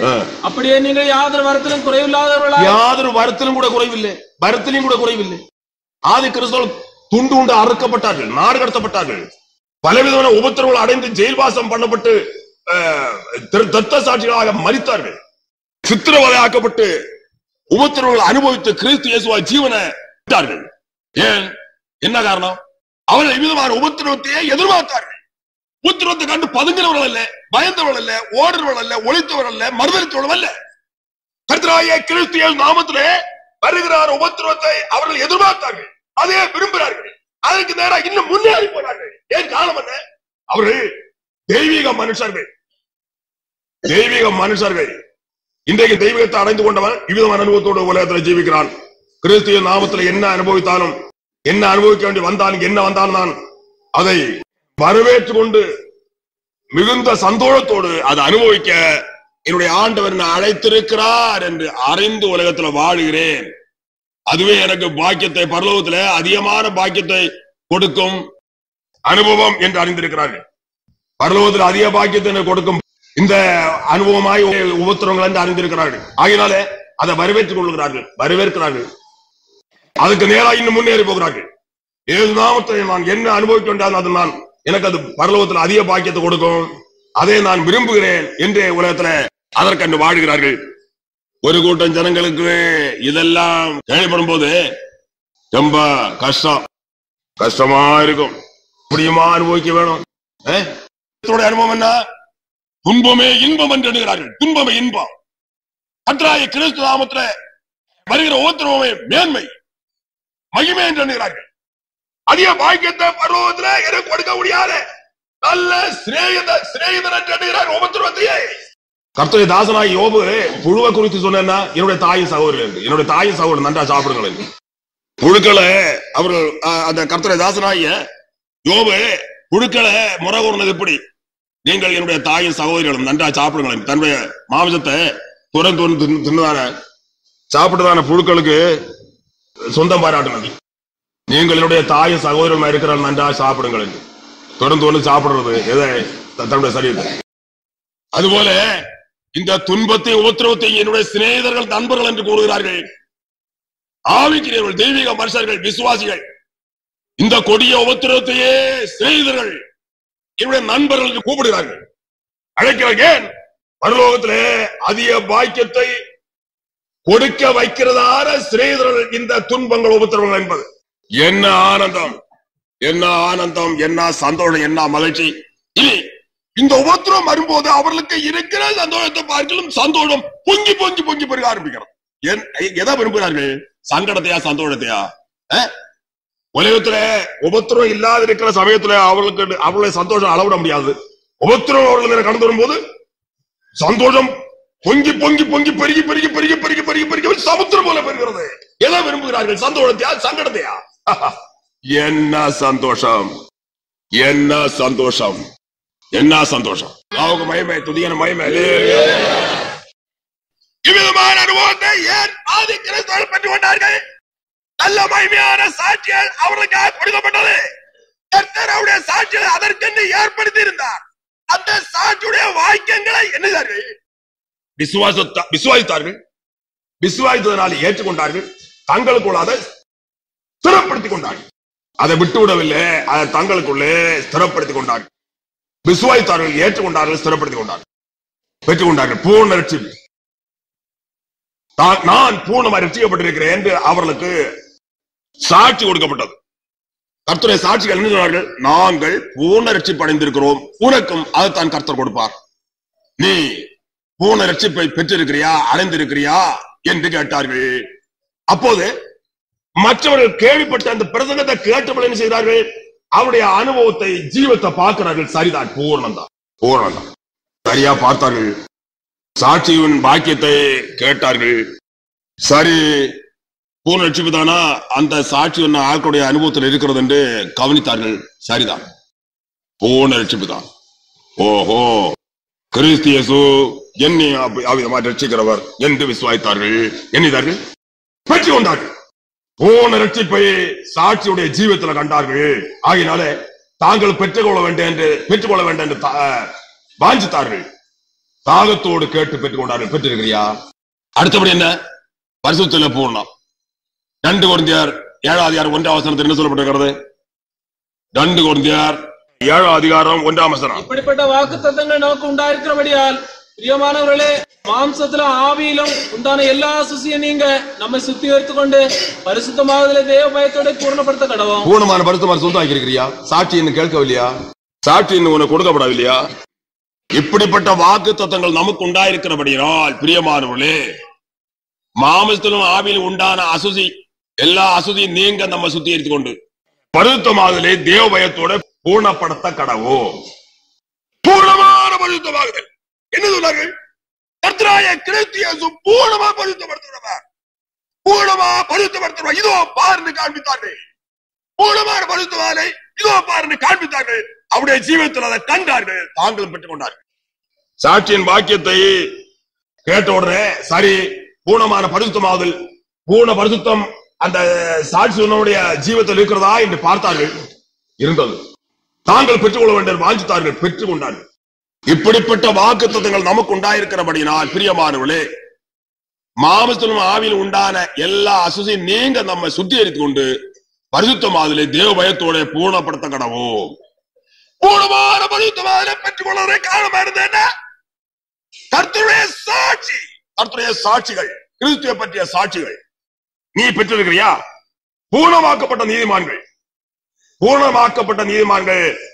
எபிரேயருக்கு எழுதின நிருபம் 12 அதிகாரம் 23 வசனத்தை வாசியுங்கள்.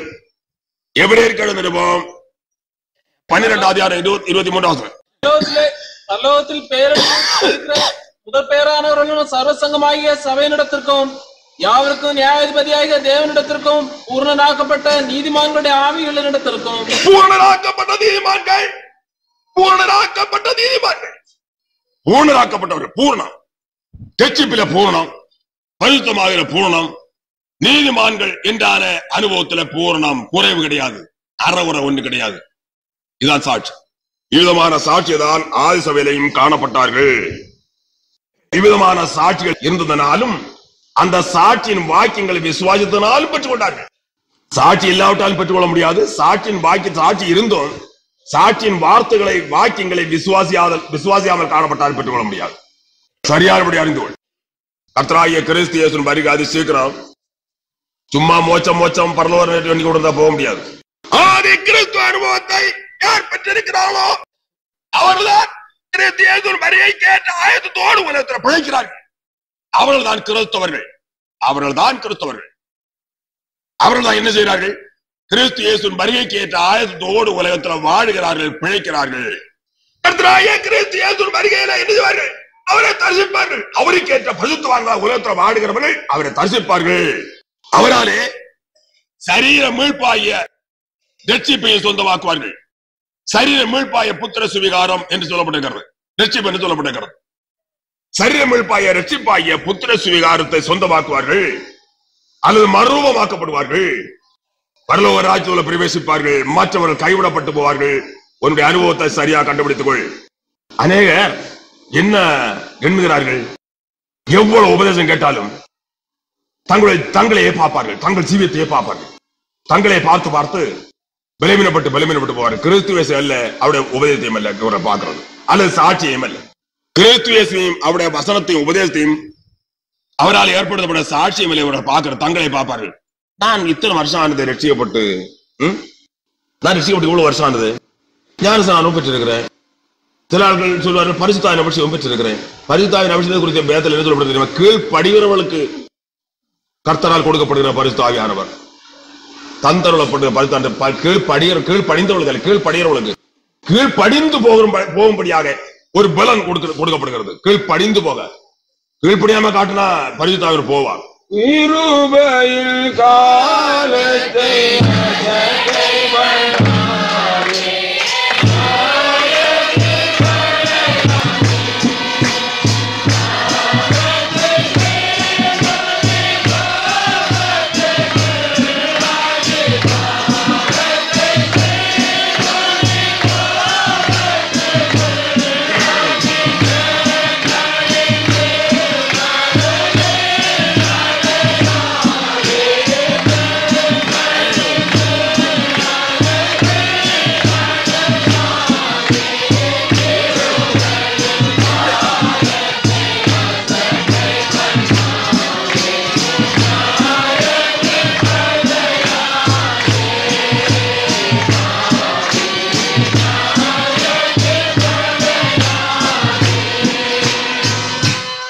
கீழ்படிகிறவர்களுக்கு தந்தொழின பரிசுத்த ஆவியானவர் என்று சொல்லப்படுகிறார். கீழ்படிந்தவர்களுக்கு அல்ல, கீழ்படுகிறவர்களுக்கு பரிசுத்த ஆவியானவர் ஆகிய பலனை, தெய்வீக பலனை தேவன் ஏன் கொடுக்கிறார், அளிக்கிறார்? அவர்கள் இன்னும் கீழ்ப்படிந்து நல்ல அனுபவத்தில் பூர்ணப்பட்டு பரிவுணப்பட்டு சம்பூர்ணமாகப்பட்டு போக முடியாது. அநேகர் நினைக்கிறது இதோட முடிந்தது என்று. இதோட முடிந்தது, அப்போது அவர்கள் என்ன நினைக்கிறார்கள்? ஆமா, நான் ரட்சிக்கப்பட்டு வருஷத்தினானது ஞானஸ்நானம் பெற்றிருக்கிறேனே, ஞானஸ்நானம் பெற்ற பிறகு தங்கள் ஜீவிதத்தில் குறைவு உண்டாக்குற ஆட்களும் உண்டு, ரட்சிக்கப்பட்டு குறைவு உண்டாக்குற ஆட்களும் உண்டு, பரிசுத்தாவின் அபிஷேகம் கூட பெற்றிருக்கிறேனே, என்ன இப்படி எல்லாம் என்னுடைய ஜீவிதத்தில் இல்லையே என்று தங்களையே பின்னும் கவனிக்கிறார்கள். கிறிஸ்து இயேசுவையும் அவருடைய உபதேசத்தையும் அவரால் ஏற்படுத்தப்பட்ட சாட்சியம் எல்லாம் பார்க்கிறது. தங்களுடைய பலவீனத்தை பார்த்து இன்னும் அதிகமா பலவீனப்பட்டு போகிறார்கள். தங்களுடைய அவிசுவாசத்தினால் ஏற்பட்டிருக்கிற பலவீனத்தை தாங்களே பார்க்கிறார்கள். நான் இப்படித்தானே இருக்கிறேன், உபதேசம் இப்படி இருக்கிறது, ரட்சிப்பை பற்றியும் சந்தோஷத்தை பற்றியும் தெய்வீகமான அனுபவத்தை பற்றியும் இவ்விதமாக பேசுகிறார்கள், இவ்விதமாக உபதேசங்கள் கொடுக்கப்படுகிறது. ஆனால் நான் இப்படித்தானே இருக்கிறேன், தன்னை பார்த்து தன்னை நோக்கி சிந்தித்து வர கீழோட்டு போகிறார்கள். அவிசுவாசம் கீழ்ப்படியாமே அதற்கு காரணம்.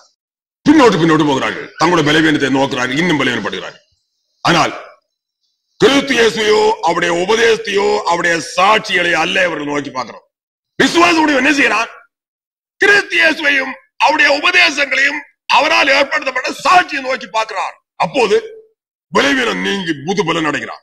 ஆர்வத்தோடு அடைய வேண்டிய ஆசுவாங்களை அடைந்து கொள்ள முடியாத உற்சாகத்தோடு அவன் கடந்து வருகிறான்.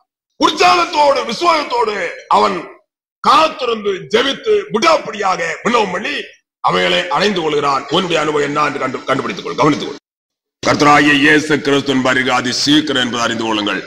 எந்த ரோகத்தோடும் வியாதியோடு காணப்படுகிறவர்களும் கூட இவ்விதமான அனுபவங்களை வெற்றி கொள்ள வேண்டும் என்று விசுவாசிக்கிறவர்களுக்கு விடுதலை எடுக்கிறார். நோயை சொஸ்தமாக்குறவர் கிறிஸ்து இயேசு. எந்த வியாதியையும் எந்த நோயும் ஒரு செகண்ட்ல ஒரு இமைப்பொழுதுல மாற்றப்படுகிறவர். எவ்விதமான உபத்திரத்தை முடிவிக்கிறவர், சகலகடி மாற்றப்படுகிறவர். விசுவாசிக்கிறவர்கள் யார்? இவ்விதமான அனுபவத்தை பெற்றுக் கொள்ள வேண்டும் என்று வாஞ்சிக்கிறவர்களே, விரும்புகிறவர்களே, இவ்விதமான ஆசுவங்களை பெற்றுக் கொள்ள வேண்டும் என்று ஜெபிக்கிறவர்களே விசுவாசிக்கிறவர்கள். விசுவாசமான ஜெபம் என்றால் இதுதான். மற்றபடி சரீரசுகம் மாத்திரம் வேணும், அதற்கப்புறம் மறுபடியும் பாவத்தில் ஜீவித்து மனம் போல நடக்கலாம் என்று எந்த எண்ணத்தோடு ஜெபம் பண்ணுறான் அவன் கர்த்தரை விசுவாசிக்கிறவன் அல்ல. சரீரசுகத்துக்காக மாத்திரம் பிசாசுபடி இருந்தால் நோயில் இருந்தால் விடுதலை பெற்று உலகத்தில் காணப்பட்ட மற்ற கஷ்டத்துல அந்த விடுதலை பெற்று அப்படியே பாவத்துல மறுபடியும் ஜீவிக்க என்றான விருப்பத்தோடு காணப்படுகிறவன் கர்த்தராகிய கிறிஸ்து இயேசுவை விசுவாசிக்கிறவன் அல்ல. அதை குறித்து கவனித்துக் கொள். கர்த்தராகிய கிறிஸ்து இயேசுவை யார் விசுவாசிக்கிறார்கள்? தங்கள் அவசியமான ஆசீர்வாதங்கள் அத்தனை பெற்றுக் கொள்கிறார்கள். அத்தனை இவ்விதமாக உலகத்திலே பலவிதமான நிலைமையோடு ஜனங்கள் காணப்படுகிறார்கள். கர்த்தருடைய உபதேசத்தை விசுவாசிக்கிறதில்லை, சாட்சியின் வாக்கியங்களை விசுவாசிக்கிறதில்லை, ஏற்றுக்கொள்கிறதில்லை, அதை ஸ்திரப்படுத்துகிறதில்லை. சாட்சியின் வாக்கியங்களை விசுவாசி ஏற்றுக்கொண்டு ஸ்திரப்படுத்தப்பட்டவர்கள் எவ்விதமான அனுபவத்தோடு காணப்பட்டார்கள். பூர்ணம் பரிபூர்ணம் சம்பூர்ணம் என்றான அனுபவத்தை கடந்து வந்துவிட்டார்கள். பூர்ணம் பரிபூர்ணம் சம்பூர்ணம். கிறிஸ்துவை பற்றிய சாட்சி உங்களுக்குள்ளே ஸ்திரப்படுத்தப்பட்டபடியே நீங்கள் இயேசு கிறிஸ்துவுள்ளா எல்லா உபதேசத்திலும் எல்லா அறிவிலும் மற்றெல்லாவற்றும் சம்பூர்ணம் உள்ளவர்களாக்கப்பட்டிருக்கிறபடியால் அவர் மூலமாக உங்களுக்கு அளிக்கப்பட்ட தேவ கிருபைக்காக உங்களை குறித்து நான் எப்பொழுது என் தேவனை ஸ்தோத்திரிக்கிறேன். அப்படியே நீங்கள் யாதொரு வருத்தலும் குறைவில்லாதவர்களாய் நம்முடைய கர்த்தராகிய இயேசு கிறிஸ்து வெளிப்படுவதற்கு காத்திருக்கிறீர்கள். யாதொரு வருத்தலும் குறைவில்லை, எல்லாம் சம்பூர்ணம், பூர்ணம் பரிபூர்ணம் சம்பூர்ணம். யாதொரு வருத்தலும் குறைவில்லாதவர்களாய் நம்முடைய கர்த்தராகிய இயேசு கிறிஸ்து வெளிப்படுவதற்கு காத்திருக்கிறீர்கள். 8ஆம் வசனத்தில் சொல்லப்படுகிறது, நம்முடைய கர்த்தராகிய இயேசு கிறிஸ்துவின் நாளிலே நீங்கள் குற்றஞ்சாட்டப்படாதவர்களாயிருக்கும்படி முடிவு பரியந்தம் அவர் உங்களை ஸ்திரப்படுத்துவார். பாருங்கள், இந்த உலகத்துல எத்தனை காலம் இருக்க வேண்டி இருக்கிறதோ அத்தனை காலம் அவரால் ஸ்திரப்படுத்தப்பட்டு அவரால் பாதுகாக்கப்படுவார்கள். எந்த குறைவையும் அவர்கள் அடைய முடியாது, காண முடியாது, அவருடைய ஜீவித்தில் வர முடியாது. எந்த விதமான குறையும் அவர்கள் காணவே முடியாது, அடையவே முடியாது, ஜீவித்தில் வரவே முடியாது. நம்முடைய கர்த்தராகிய இயேசு கிறிஸ்து நாளிலே நீங்கள் குற்றம் சாட்டப்படாமலா இருக்கும்படி அவர் முடிவு பரியந்தம் உங்களை ஸ்திரப்படுத்துவார். முடிவு பரியந்தம் உங்களை ஸ்திரப்படுத்துவார். முடிவு பரியந்தம் அவரால் ஸ்திரப்படுத்தப்பட்டு அவரால் நிலநிறுத்தப்பட்டு அவரால் பாதுகாக்கப்படுவார்கள். எந்த குறைவையும் ஒரு காலத்தில் காண மாட்டார்கள். கிறிஸ்து வருகவரையிலும் எந்த விதமான குறையும் அற்றவர்களாக பழுதற்ற நீதிமான்களாக பூரணாக்கப்பட்ட சம்பூர்ணமான அனுபவத்தை, பூர்ணம் பரிபூர்ண சம்பூர்ணம் என்ற அனுபவத்தை அடைந்து உலகத்திலே வாழ்ந்து கொண்டே இருப்பார்கள். அதிகமான ஆசுவாதத்தோடு உலகத்தில் வாழ்ந்து கொண்டே இருப்பார்கள். ஒரு ஆபத்தான ஒரு நிலைமை என்ன தெரியுமா? இந்த பண்டிகை கொண்டாடுறது. நான் முதலாவது சொன்ன மாதிரி அவருடைய ஜீவியத்தை பார்த்தாலே தெரியும் என்ன வந்திருக்கிறது என்று. இதனால ரோமர் 14 அதிகாரம் 5-6 வசனங்கள் வாசியுங்கள். அன்றியும் ஒருவன் ஒரு நாளை மற்றொரு நாளிலும் விசேஷமாக எண்ணுகிறான், வேறொருவன் எண்ணுகிறான் என்றால் நினைக்கிறான், அதை திட்டம் பண்ணி கொள்கிறான் என்பது. சும்மா ஒன்றே ரெண்டே எண்ணுகிறது அல்ல. சிலர் எண்ணிக்கொள்வார்கள், நினைப்பார்கள், ஒன்றே ரெண்டே எண்ணுகிறதா இருக்கு.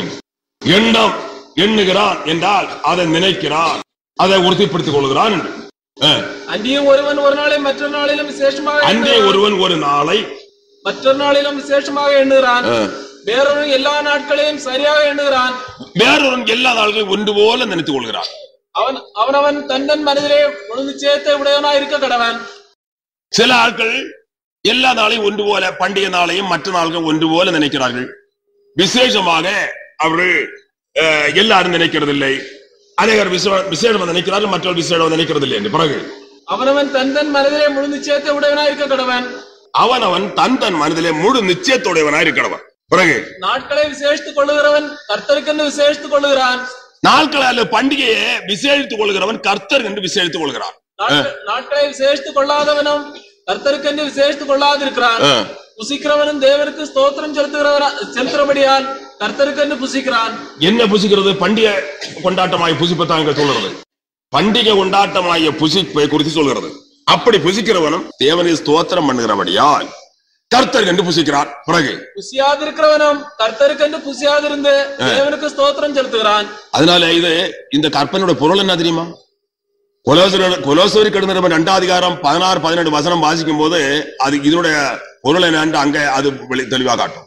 ஆகையால் போஜனத்தையும் பானத்தையும் குறித்தாவது, பண்டிகை நாளையும் மாத பிறப்பையும் ஓய்வு நாட்களையும் குறித்தாவது ஒருவன் உங்களை குற்றப்படுத்தாதிருப்பானாக. அவைகள் வருங்காரியங்களுக்கு நிழலாயிருக்கிறது, அவைகளின் பொருள் கிறிஸ்துவை பற்றினது.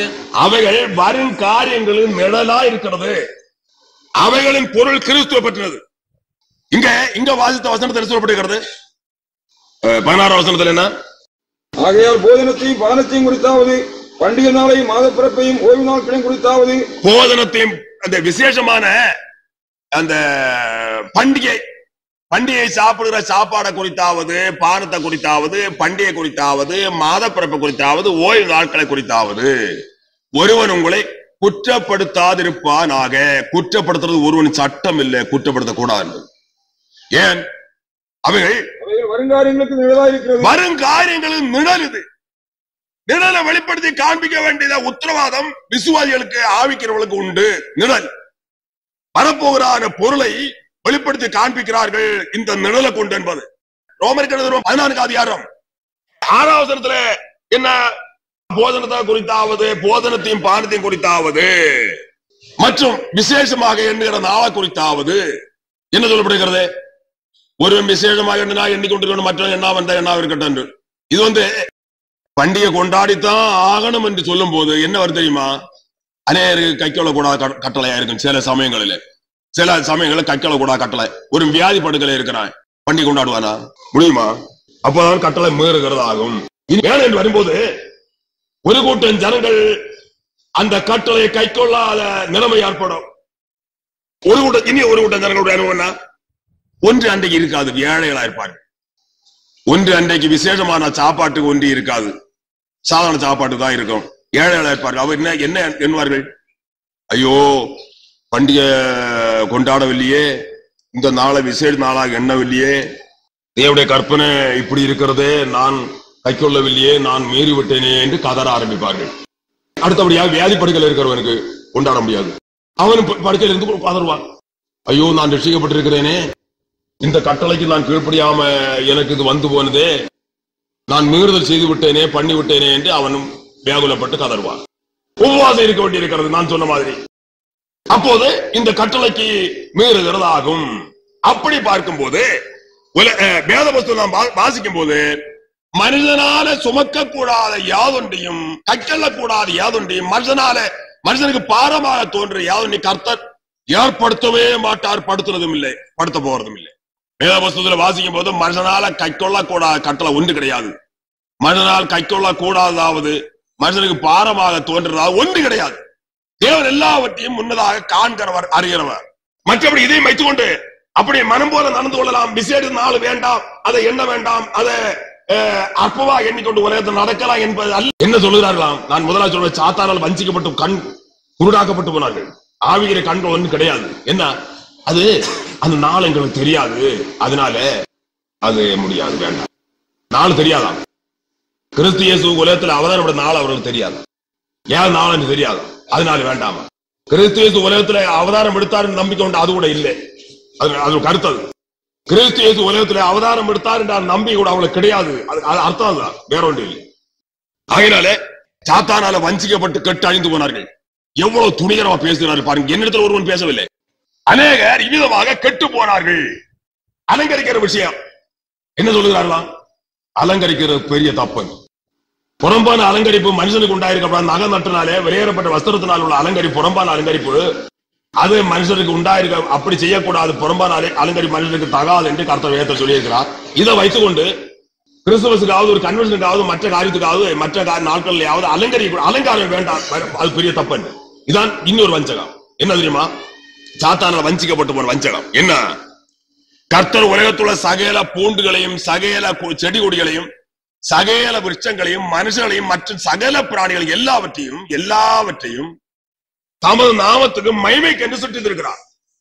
தமது நாமத்துக்கு மகிமைக்கென்று சகலவற்றையும் சுட்டித்திருக்கிறார். இது எல்லாவற்றையும் மனுஷன் என்ன செய்யணும்? அதை எடுத்து தேவனை மகிமைப்படுத்திக் கொண்டே இருக்க வேணும். தான் தன்னுடைய ஜீவத்தினாலும் தன்னுடைய நடக்கையினாலும் தன்னுடைய தன்னுடைய ஜீவத்தின் மூலம் கொண்டு சகலவற்றை கொண்டு தான் முழுதுமாக தேவனை மகிமைப்படுத்திக் கொண்டு தேவனை மகிமையா ஜீவிக்க விடணும் என்று மாத்திரமல்ல, தேவனால சுற்றிக்கப்பட்ட உலகத்தில் காணப்படுகிற மற்றும் செடி கொடிகள் கொண்டாவது மற்றும் பேப்பராவது எந்த சுற்றிகளை கொண்டாவது அவைகளை கூட எடுத்து என்ன செய்யணும்? தேவனுக்கு மகிமையாக உபயோகித்து தேவன் அவைகளை கொண்டு மகிமைப்படுத்த வேணும். தேவனுடைய நாமத்து மகிமைக்கு சுற்றிக்கப்பட்டது இது கூட தெரியாது. வஞ்சிக்கப்பட்டு கெட்டு போனாங்க. தேவாலயம் அலங்கரிக்கலாமா? கர்த்தருடைய நாமத்துல என்னைக்கு அலங்கரித்தாலும் என்றைக்கு ஒவ்வொரு நாளும் தெனுவு அலங்கரித்தாலும் கர்த்தருக்கு மகிமைதான். அதற்கென்று கர்த்தர் உலகத்துல சகலவற்றை சுட்டித்தார். சகலவற்றை கர்த்தருடைய நாமத்துக்கு மகிமைக்கு சுட்டித்தார். அதை மனுஷன் எடுத்து கர்த்தருடைய நாமத்துக்கு என்று அதை உபயோகித்து அதை கொண்டு கர்த்தருடைய நாமத்தை மகிமைப்படுத்த வேண்டிய மனுஷனுடைய கடமையும் உத்தரவாதமும் கற்பனையுமாகும். தேவோட பிரதிஷ்டைக்கு அலங்கரிக்கலாமா? எருசலேம் தேவாலயம் தேவனால கட்டப்பட்ட தேவாலயம். தேவனுடைய உத்தரவுப்படி, அளவின்படி, தேவனுடைய பிளான் படி, தேவனுடைய கணக்கின்படி கட்டப்பட்ட தேவாலயம் எருசலேம் தேவாலயம். அக்காலத்தில் இருந்த தேவாலயம். சாலமன் ஞானி கட்டின தேவாலயம். அதற்கு எத்தனை அலங்காரம், எத்தனை சித்திர பணிகள் என்னெல்லாம் வேதத்தை படித்து பார்க்கணும். அதுபோல உள்ள ஒரு ஆலயம், தேவாலயம் இதுவரையிலும் உலகத்துல கட்டுறதும் இல்லை, இனிமேல் கட்ட போறதும் இல்லை. அவ்வளவு விசேஷமான அலங்காரம் உடையதா இருந்தது. பலவிதமான சித்திர பணிகளும் பலவிதமான விசித்திரமான அலங்கரிப்பு உடையதா இருந்தது எருசலேம் தேவாலயம். இவ்விதமாக தேவனுடைய நாமத்துக்கு மகிமைக்கென்று சிருஷ்டிக்கப்பட்ட பொருட்களை எடுத்து மனுஷர்கள் என்ன செய்யணும்? அவருடைய நாமத்தை அதிகமா மகிமைப்படுத்தி கொண்டே இருக்க வேணும். அவருடைய நாமத்துக்கு செய்கிறது அவ்வளவும் தேவனுக்கு பிரியமானது. அவருடைய நாமத்தை மயப்படுத்துறது, அவருடைய நாமத்துக்கு அவரால் சிருஷ்டிக்கப்பட்ட பொருட்கள் எடுத்து உபயோகிக்கிறது, அவருடைய நாமத்தை மயப்படுத்துறது மனுஷனுக்கு தேவனால் கொடுக்கப்பட்ட உத்தரவாதமாக என்பதை அறிய வேணும். அதற்கு ஒரு பெரிய வாதாட்டம். இவ்விதமாக கர்த்தர் வேதத்தில் தெளிவாக சொல்லி இருந்தும் அதற்கு வித்தியாசமான அநேக வியாக்கியானங்களை கொடுத்து தங்களை கெடுத்துக் கொண்டே இருக்கிறார்கள். கொலோசையருக்கு எழுதின 2 அதிகாரம் 16-17 வசனங்கள். ஆகையால் போஜனத்தையும் பானத்தையும் குறித்தாவது பண்டிகை நாளையும் மாதப்பிறப்பையும் ஓய்வு நாட்களையும் குறித்தாவது ஒருவன் உங்களை குற்றப்படுத்தாதிருப்பாராக. ஒருவன் குற்றப்படுத்தக்கூடாது, ஒரு குற்றப்படுத்தாதே என்று கட்டளை. ஒருவர் உங்களை குற்றப்படுத்தாதபடி நடந்து கொள்ளுங்கள் என்றோ அல்லது ஒருவர் உங்களை குற்றப்படுத்தாதிருக்க பாருங்கள் என்றோ அல்ல கர்த்தர் சொன்னது. அவரிடத்துல வியாக்கியானம் இப்படி. வசனம் கூட வாசிக்க தெரியாது, அவ்வளவுதான். வசனம் கூட வாசிக்க தெரியாது. அவரிடத்துல வியாக்கியானத்தபடி இந்த வசனம் சொல்ல வேண்டும். வசனம் எப்படி இருக்கணும்? ஒருவன் உங்களை குற்றப்படுத்தாதிருக்க பாருங்கள் என்று சொல்லியிருக்கணும், அல்லது ஒருவன் உங்களை குற்றப்படுத்தாத நடந்து கொள்ளுங்கள் என்று சொல்லியிருக்கணும். அப்படியானா அவர்கள் சொல்ற வியாக்கியானம் சரி. இது அப்படியே இல்ல. ஒருவன் உங்களை குற்றப்படுத்தாதிருப்பானாக. என்னுடைய ஜனங்களுக்கு இதெல்லாம் என்னால கொடுக்கப்பட்டது. அவர்கள் கைக்கொள்ளத்தான் செய்வார்கள், பண்டிகை ஆதரிக்கத்தான் செய்வார்கள். அது என்னுடைய சித்தம் பிரமாணமா இருக்கிறது. ஆகினால் நீ ஒருவனும் என்னுடைய ஜனங்களை குற்றப்படுத்தாதே, அது உனக்கு சட்டம் இல்லை என்று சொல்லுகிறார். அது அவருடைய கருத்து, அர்த்தம். என்னுடைய ஜனங்களுக்கு என்னால கொடுக்கப்பட்ட பிரமாணம் இது. என்னுடைய பிறப்பின் பண்டிகை குறித்தாவது, உரித்தல் பண்டிகை குறித்தாவது, பெந்தேகோஸ்தே பண்டிகை குறித்தாவது, பண்டிகை சொல்றது எல்லாம் என்னுடைய ஜனங்களுக்குரியது. அவைகள் அவர்கள் கொண்டாடத்தான் வேணும். இது என்னுடைய சித்தமும் தீர்மானமும் கற்பனையும் பிரமாணமா இருக்கிறது. அவர்கள் கொண்டாடத்தான் வேணும், கொண்டாடுவார்கள். அவைகளை பார்த்து என்னுடைய ஜனங்களை நீ குற்றப்படுத்தாதே, அது உனக்கு சட்டம் இல்லை. என்னுடைய ஜனங்களை இந்த விஷயங்கள்ல குற்றப்படுத்த உனக்கு சட்டம் இல்லை என்று சொல்கிறார். குற்றப்படுத்தாதே, சட்டம் இல்லை. 17 அவைகள் வருங்காரியங்களுக்கு நிழலா இருக்கிறது.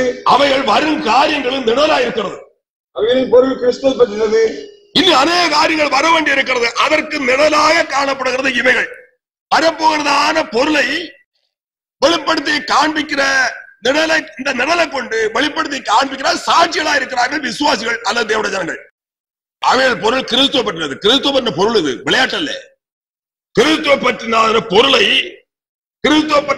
பொருளை வெளிப்படுத்தி காண்பிக்கிற நிழல் இவைகள். பண்டிகை கொண்டாட்டம், விசேஷித்த ஆசரிப்பு, விசேஷித்த பண்டிகை நாட்கள்ல உண்டாயிருக்கிற விசேஷித்த ஆராதனைகள், இவைகள் வரப்போவதான பொருளாகிய கிறிஸ்துவை வெளிப்படுத்தி காண்பிக்கிற நிழல் இது. என வேண்டாமா? இவைகளை அறிந்து செய்யாதவன் என்ன ஆசிரியப்படுவானா? ஏன் இவர்கள் இப்படி கெட்டு போனார்கள்? சாத்தானுடைய வஞ்சகம் தான். நிச்சயமாக இதோட பொருள் வேற ஒன்றும் இல்லை. கிறிஸ்து இயேசு உலகத்தில் அவதாரம் எடுத்தார் நம்பிக்கை கூட அவர்களுக்கு கிடையாது. கெட்டு போனார்கள். அந்த கிறிஸ்துவின் ஆவியினுடைய வேலை இது. அந்த கிறிஸ்துவின் ஆவி என்று, அந்த கிறிஸ்து என்று ஒரு பேர் இருக்கிற சாத்தானுக்கு அவருடைய ஆவி ஆதி சபையின் காலத்திலையும் உலகத்திலும் கிரிச்சதாக வேதம் சொல்கிறது. இப்போது அதிகாரியாக கிரிச்சுகிறது.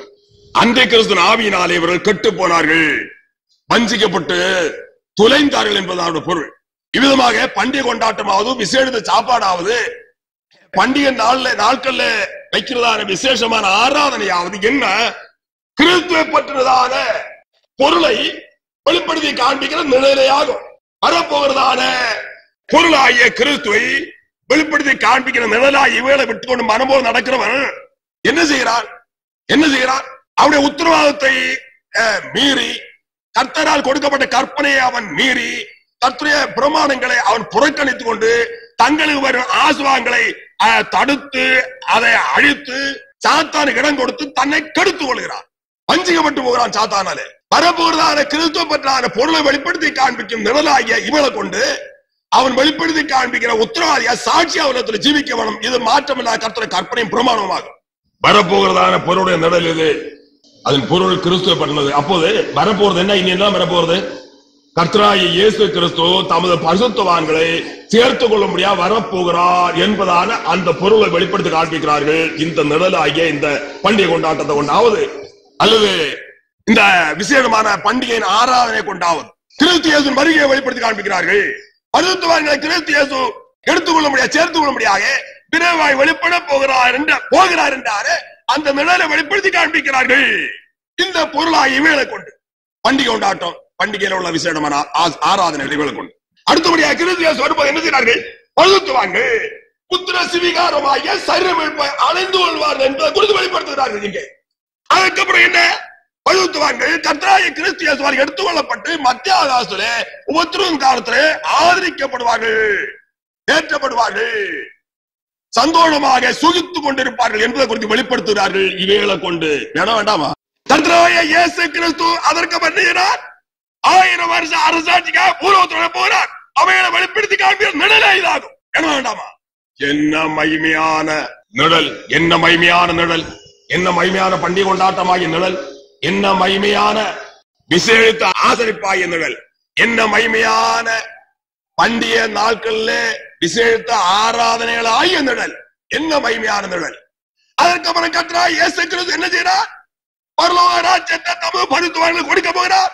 அவரோடு கூட சதாகாலம் ஆளுகையும் பாக்கியத்தை அளிக்க போகிறார் என்பதான இந்த மகிமையான பாக்கிய சிலாக்கியங்களை குறித்து வெளிப்படுத்தி காண்பிக்கிற நிழல் இது. எட வேண்டாமா? என்ன சங்கடம், என்ன சங்கடம், என்ன சங்கடம் என்று யோசித்து பாருங்க. வசனம் தெரியாது, வேதம் தெரியாது, சத்தியம் தெரியாது, வசனத்தை வாசியோடு தெரியாது. வாசியோடு தெரியாதனால இந்த குழப்பம் இருக்கிறது இல்ல. வாசியோடு தெரியாது இந்த குழப்பம், அதனால குழப்பம். வாசியப்பா 2 வசனத்தையும் 16-17 வசனம். ஆகையால் போஜனத்தையும் பானத்தையும் குறித்தாவது பண்டிகை நாளையும் மாதப்பிறப்பையும் ஓய்வு நாட்களையும் குறித்தாவது ஒருவன் உங்களை குற்றப்படுத்தாதிருப்பானாக. அவைகள் வருங்காரியங்களுக்கு நிழலா இருக்கிறது. அவைகளின் பொருள் கிறிஸ்துவை பற்றினது. தேவா என் தேவா கொல்கத மலை நாதா எனக்கா துணை சொல் அனுகூலா என் தேவா என் தேவா கொல்கத மலை நாதா எனக்கா துணை சொல் அனுகூலா என் தேவா மெய்யா ஏதோ தருணம் பாவா மெய்யா ஏதோ தருணம் பாவாயன் திரையோன் மோகத்தை பார்க்க பாபா மெய்யா ஏதோ தருணம் பாவா மெய்யா ஏதோ தருணம் பாபாயே திரையோன் மோகத்தை பார்க்க பாபா என் தேவா கொல்கத மலை நாதா எனக்கா துணை சொல் அனுகூலா என் தேவா பாறைக்குள் தேரை போலானேன் நான் பல துயர்பட்டவன் ஆனேன் பாறைக்குள் தேரை போலானேன் நான் பல துயர்பட்டவன் ஆனேன் அலைக்குள் கரும்பு போல் ஆனேன் அலைக்குள் கரும்பு போல் ஆனேன் இந்த அகதிக்குள் முகம் காட்ட பாவா என் தேவா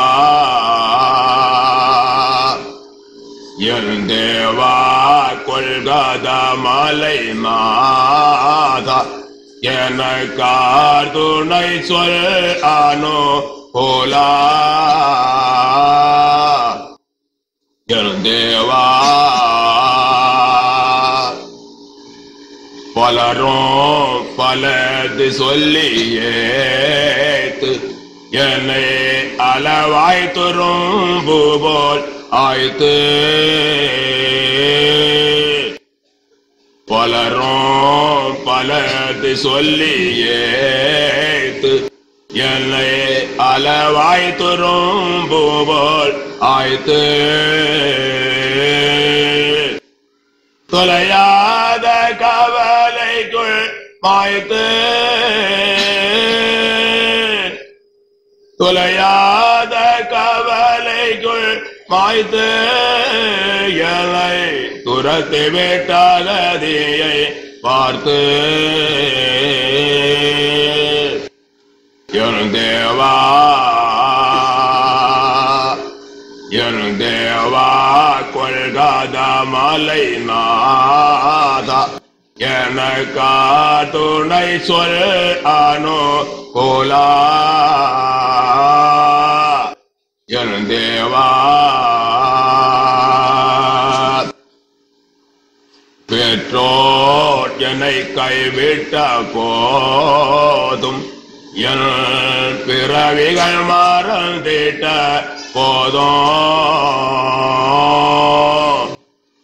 பெற்றோர் என்னை கைவிட்ட போதும் என் பிறவிகள் மறந்திட்ட போதும்